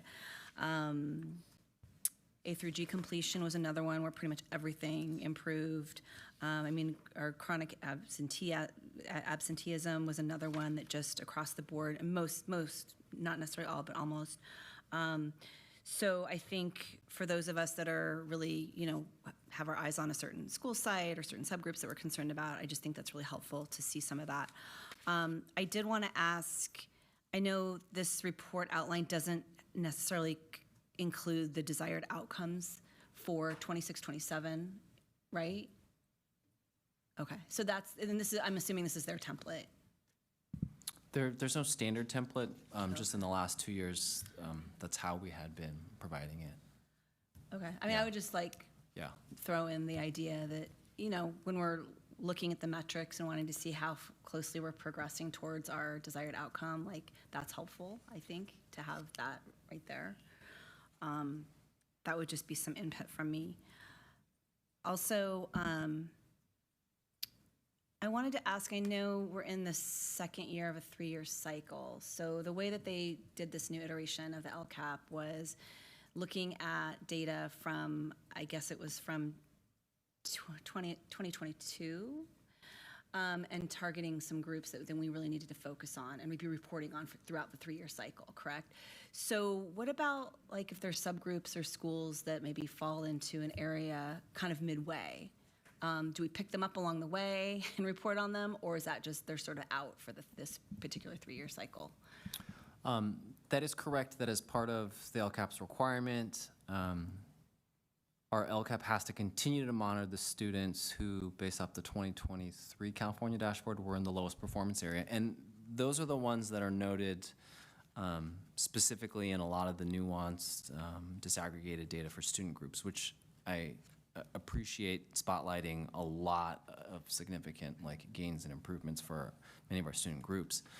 But to the question of, say maybe this year there's a group at a particular school that was in the red or the orange, and we, again, as we talk about the LCAP being aligned with so many things, including the SIPSA. So our SIPSAs require that they maintain or adjust the areas that were identified in the California dashboard for 2023, which is now 2 years ago, but also based off of the more recent results, we have provided direction to our schools that they have to include actions that address any of the most recent red or orange areas as well. So we're kind of juggling multiple things, but through this SIPSA at a more local level, there should be actions and services specific to meet those newly identified lower areas. Great, thank you. And then I wanted to ask about the California Healthy Kids Survey. Are we not doing that anymore? We're not, it's no longer required. So it's not, we don't need it for the TUPE?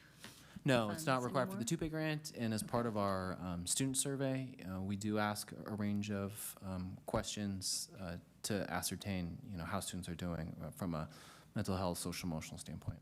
So do we just decide that it was too cumbersome, since we have our own district level surveys to do, that it just made sense to cut that out since it's no longer required? Yeah. Okay, thanks. Other questions or comments? Okay, seeing none, we're going to move on, and we will await the very detailed March results. So we are now on item,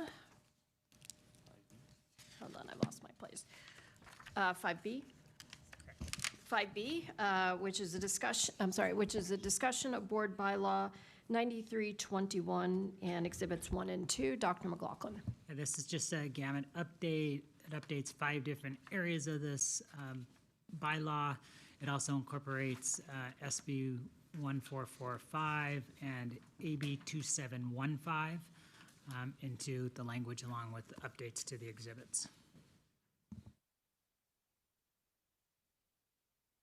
Okay, any questions or comments on this board policy and exhibits? Okay, moving on, we're now at item 5C, discussion of board policy 6146.1, high school graduation requirements. Mr. Liu, any comments? Yeah, these are revisions, district revisions, not gamut revisions, to the board policy to update our district's graduation requirements to reflect the addition of the required 5-credit 1-semester ethnic studies course pursuant to California law beginning the 2930 graduating class. And so this is to maintain a consistent overall graduation credit requirement for students. The policy also reduces the number of elective credits from 75 to 70 to account for the 5 credits for ethnic studies. We had updated this policy probably 2 years ago to reflect the requirements from ethnic studies, but we had not yet gotten into the nuances of how many credits would that be worth, where would those 5 credits come from. And so the policy, the board policy on pages, I think 2 and 3 of 8,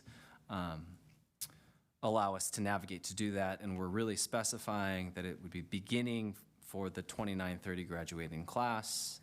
At some point after that, we would bring it forward and do a more cleaner revision, since we could get rid of that date. So this is actually next year's entering freshmen, if I'm doing the math correct? Yes. Wow, that has come up much quicker than I would have thought. Any questions or comments on this board policy?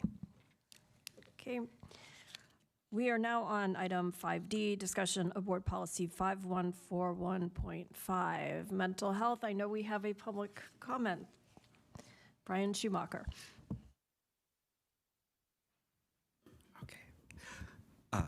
Thank you. Hello. For the record, yes. Hello, President Sylvester, board members, and Superintendent Dr. McLaughlin and staff. For the record, my name is Brian Schumacher, Advocacy and Community Impact Manager for Autism Society, and I'm here tonight representing our Advocacy Committee. Our final comment of the evening is regarding item 5D, the instructional services discussion for board policy 5141.5 regarding mental health. We understand the role that updates from gamut has on districts needing to review and make changes to existing board policies and administrative regulations. We also want to highlight and thank the district for previously considering and including ASVC's suggested language, acknowledging that mental health challenges may present differently across diverse student populations, especially in neurodivergent students. That acknowledgement reflected an important understanding that students do not express distress uniformly. We understand that planning documents evolve, and we understand that you are required to update Board Policy 5141.5 to reflect new information. We are asking the district to preserve the previously approved language, along with making the necessary updates. Neurodiversity, cultural background, lived experience, these all influence how mental health challenges present. When that awareness informs referral practices and service delivery, identification improves and supports are made more equitable. Awareness is just the beginning, and with sustained investment and thoughtful implementation, this board continues to turn inclusion into a lived reality for families and students. Thank you. Thank you very much, Mr. Schumacher. You bring up actually one of the questions I had. So I was trying to, because I see the language that we struck out, because we probably, and I was trying to go back and recreate this. I think we were adding language in addition to the gamut language that we had back in 2023. And so we, on the third paragraph of page 1, we struck out, I think what he just cited, the district's approach to mental health includes an awareness that mental health challenges can be exhibited differently, et cetera, et cetera, et cetera. I don't know if, and again, I know we have a housekeeping issue where when new gamut language comes in to figure out if we've added something to it. So I don't know if that's how it got taken out or what, but I think we worked hard to put it back, to put it in. Any other thoughts on that? Just that I was really glad that you made that comment. Thank you. We did work hard on adding that in 2 years ago, so I would love to see it continue to stay. And if it continues to stay on page 2, there is a strikeout of that parallels that, so we have to keep that in as well. Yeah, the word neurodiverse was taken out.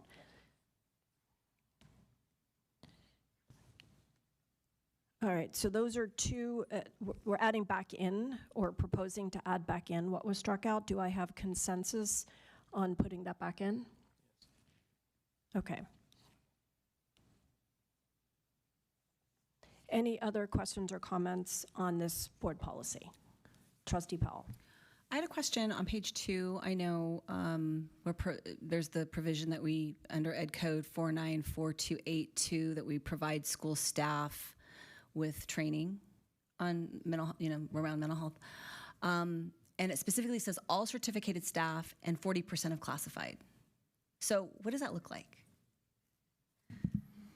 For secondary staff, and for a number of years, we've been providing annually like suicide prevention training that includes all the required aspects included in the plan. In terms of classified staff and employees, our mental health and wellness team have been providing opportunities for campus safety assistants, paraeducators, through in-person trainings, as well as starting this year, Dr. Chamberlain and her team, just Dr. Chamberlain actually, created a video for all of our classified staff that are working and interacting directly with students, office staff, CSAs, paraeducators, to get the essence of the required trainings with the support and assistance of a wellness staff person or an administrator at the school site. So we're navigating that in, I would say, a pretty innovative way. Thank you. I mean, it's just so specific that it's 40% of classified. I was wondering, it sounds like maybe we go above and beyond that potentially, or it's really focusing on classified staff that have that direct service with students. Okay. And then I know with the new added in cultural competency piece, which is Ed Code 218.3, that is only required for certificated grades 7 through 12 and nothing for classified staff, correct? Yeah, that's a requirement by the state of California based off new law, and that actually doesn't come out of our mental health and wellness department. That's just information that we provide directly to our that I provide to our secondary employees that are credentialed to complete the state's required modules.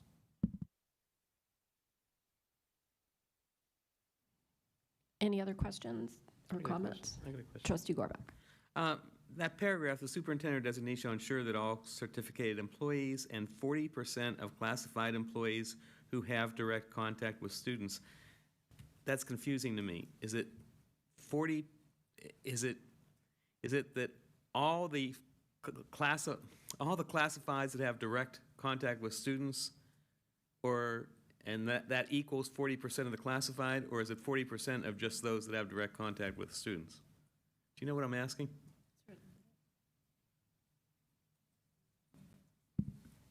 It's suggesting that could be suggesting that it's 40% of those who have direct contact, where it's really 40% of all classified employees, maybe comma, I don't know. I guess my question is, my statement is that's confusing.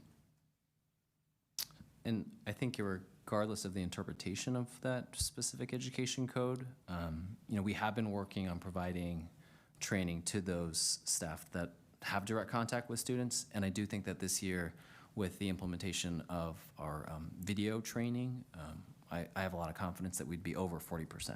Okay, that's fine. Other comments, questions?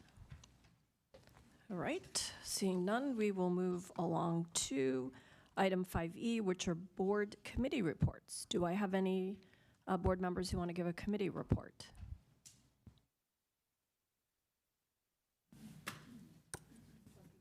Trustee Gill.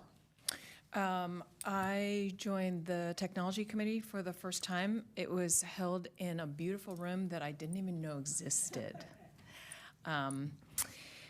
We spent some time talking about the administrative regulation for academic honesty, and I listened to a fascinating, very thoughtful discussion from some of our teachers about the importance of framing up assignments and talking about expectations each time rather than just sort of giving a blanket expectation statement at the beginning of a course. And then when there's ever a question of whether students have authentically done their work, the importance of sitting down and having a really direct conversation with the student that is an opportunity for all to learn and also preserves the trust between the student and teacher, which is so important. We moved on and took a look at, a first look at the draft policy for artificial intelligence, and I shared that I knew a number of the members of the working group who put together the draft and shared a little bit about what I had learned from them about how they approach their work. And then what I had said to the members of the working group and repeated in the technology committee is I think we have an opportunity to build on that draft work and develop a framework for evaluating technology tools like artificial intelligence and others. I think that's missing, and I think we have an opportunity as a district to lead in this area. Technology tools are no longer just used in the district office to run payroll or maintain our student information system. They're actually living in the same learning spaces as our curriculum. And while we have a really well-developed educator-driven framework for evaluating and recommending curriculum, we haven't developed that for technology tools, and I would like to see us do that work. And finally, I said a word about the fact that, we at one time really aspired to be a one-to-one district, and we got through COVID because we had the foresight to do that. But I think many of us here are hearing from a lot of parents, and there's a sense that the opportunity cost is sort of stacking up a little bit differently for us right now. And based on what we know, I think it's okay and actually very healthy for us to just be open about considering what's working for us now. And maybe elementary school needs student needs are different than secondary school student needs in this area, and that we might have further conversations in that regard. So very solid afternoon. Thank you, Dr. Suter. Trustee Powell. That was a great summary. I'll just add to it since Trustee Gill and I both sit on that committee now, and was led by Dr. Suter, and thank you for your leadership. For me, it was a really great first meeting to get the chance to listen to teachers sharing their, really focused on sort of AI and what it meant to them as teachers, and in some ways how it really helps them. That was really just so important, I think, having to, being a trustee sitting on that committee and being able to hear from that lens was really important on that topic.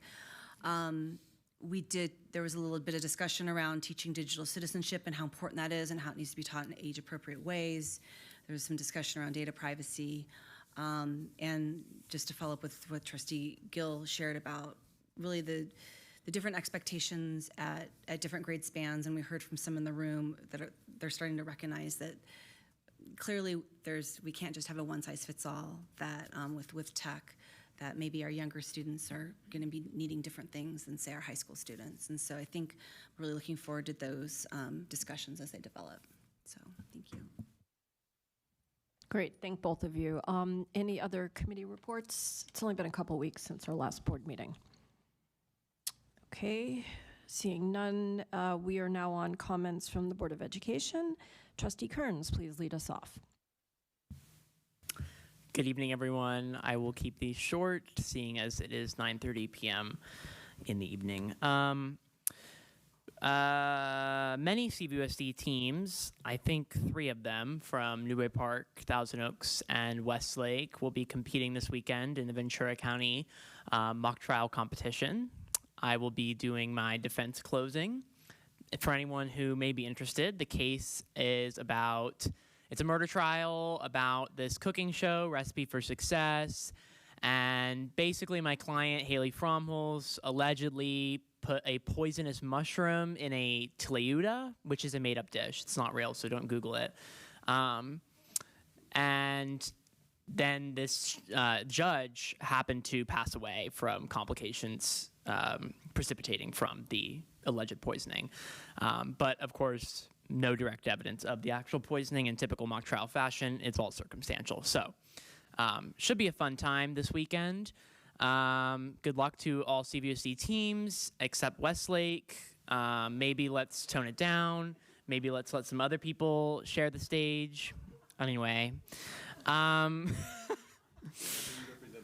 Yeah, well, gotta stick up for my mock trial team here. We've had a rough couple of years. Anyway, moving right along, we have our Student District Advisory Committee meeting in this very room, a beautiful room of which I am familiar with. On February 23rd, we're going to be discussing math. I know, I can hear the cheers. It's going to be very exciting. Well, you will be proved wrong because it is going to be very exciting because Dr. Suter will be leading the discussion. And I mean, she did a fantastic job with the AI discussion last time. So I think if there's one person that can make math exciting for SDAC, it's going to be Dr. Suter. So everyone come.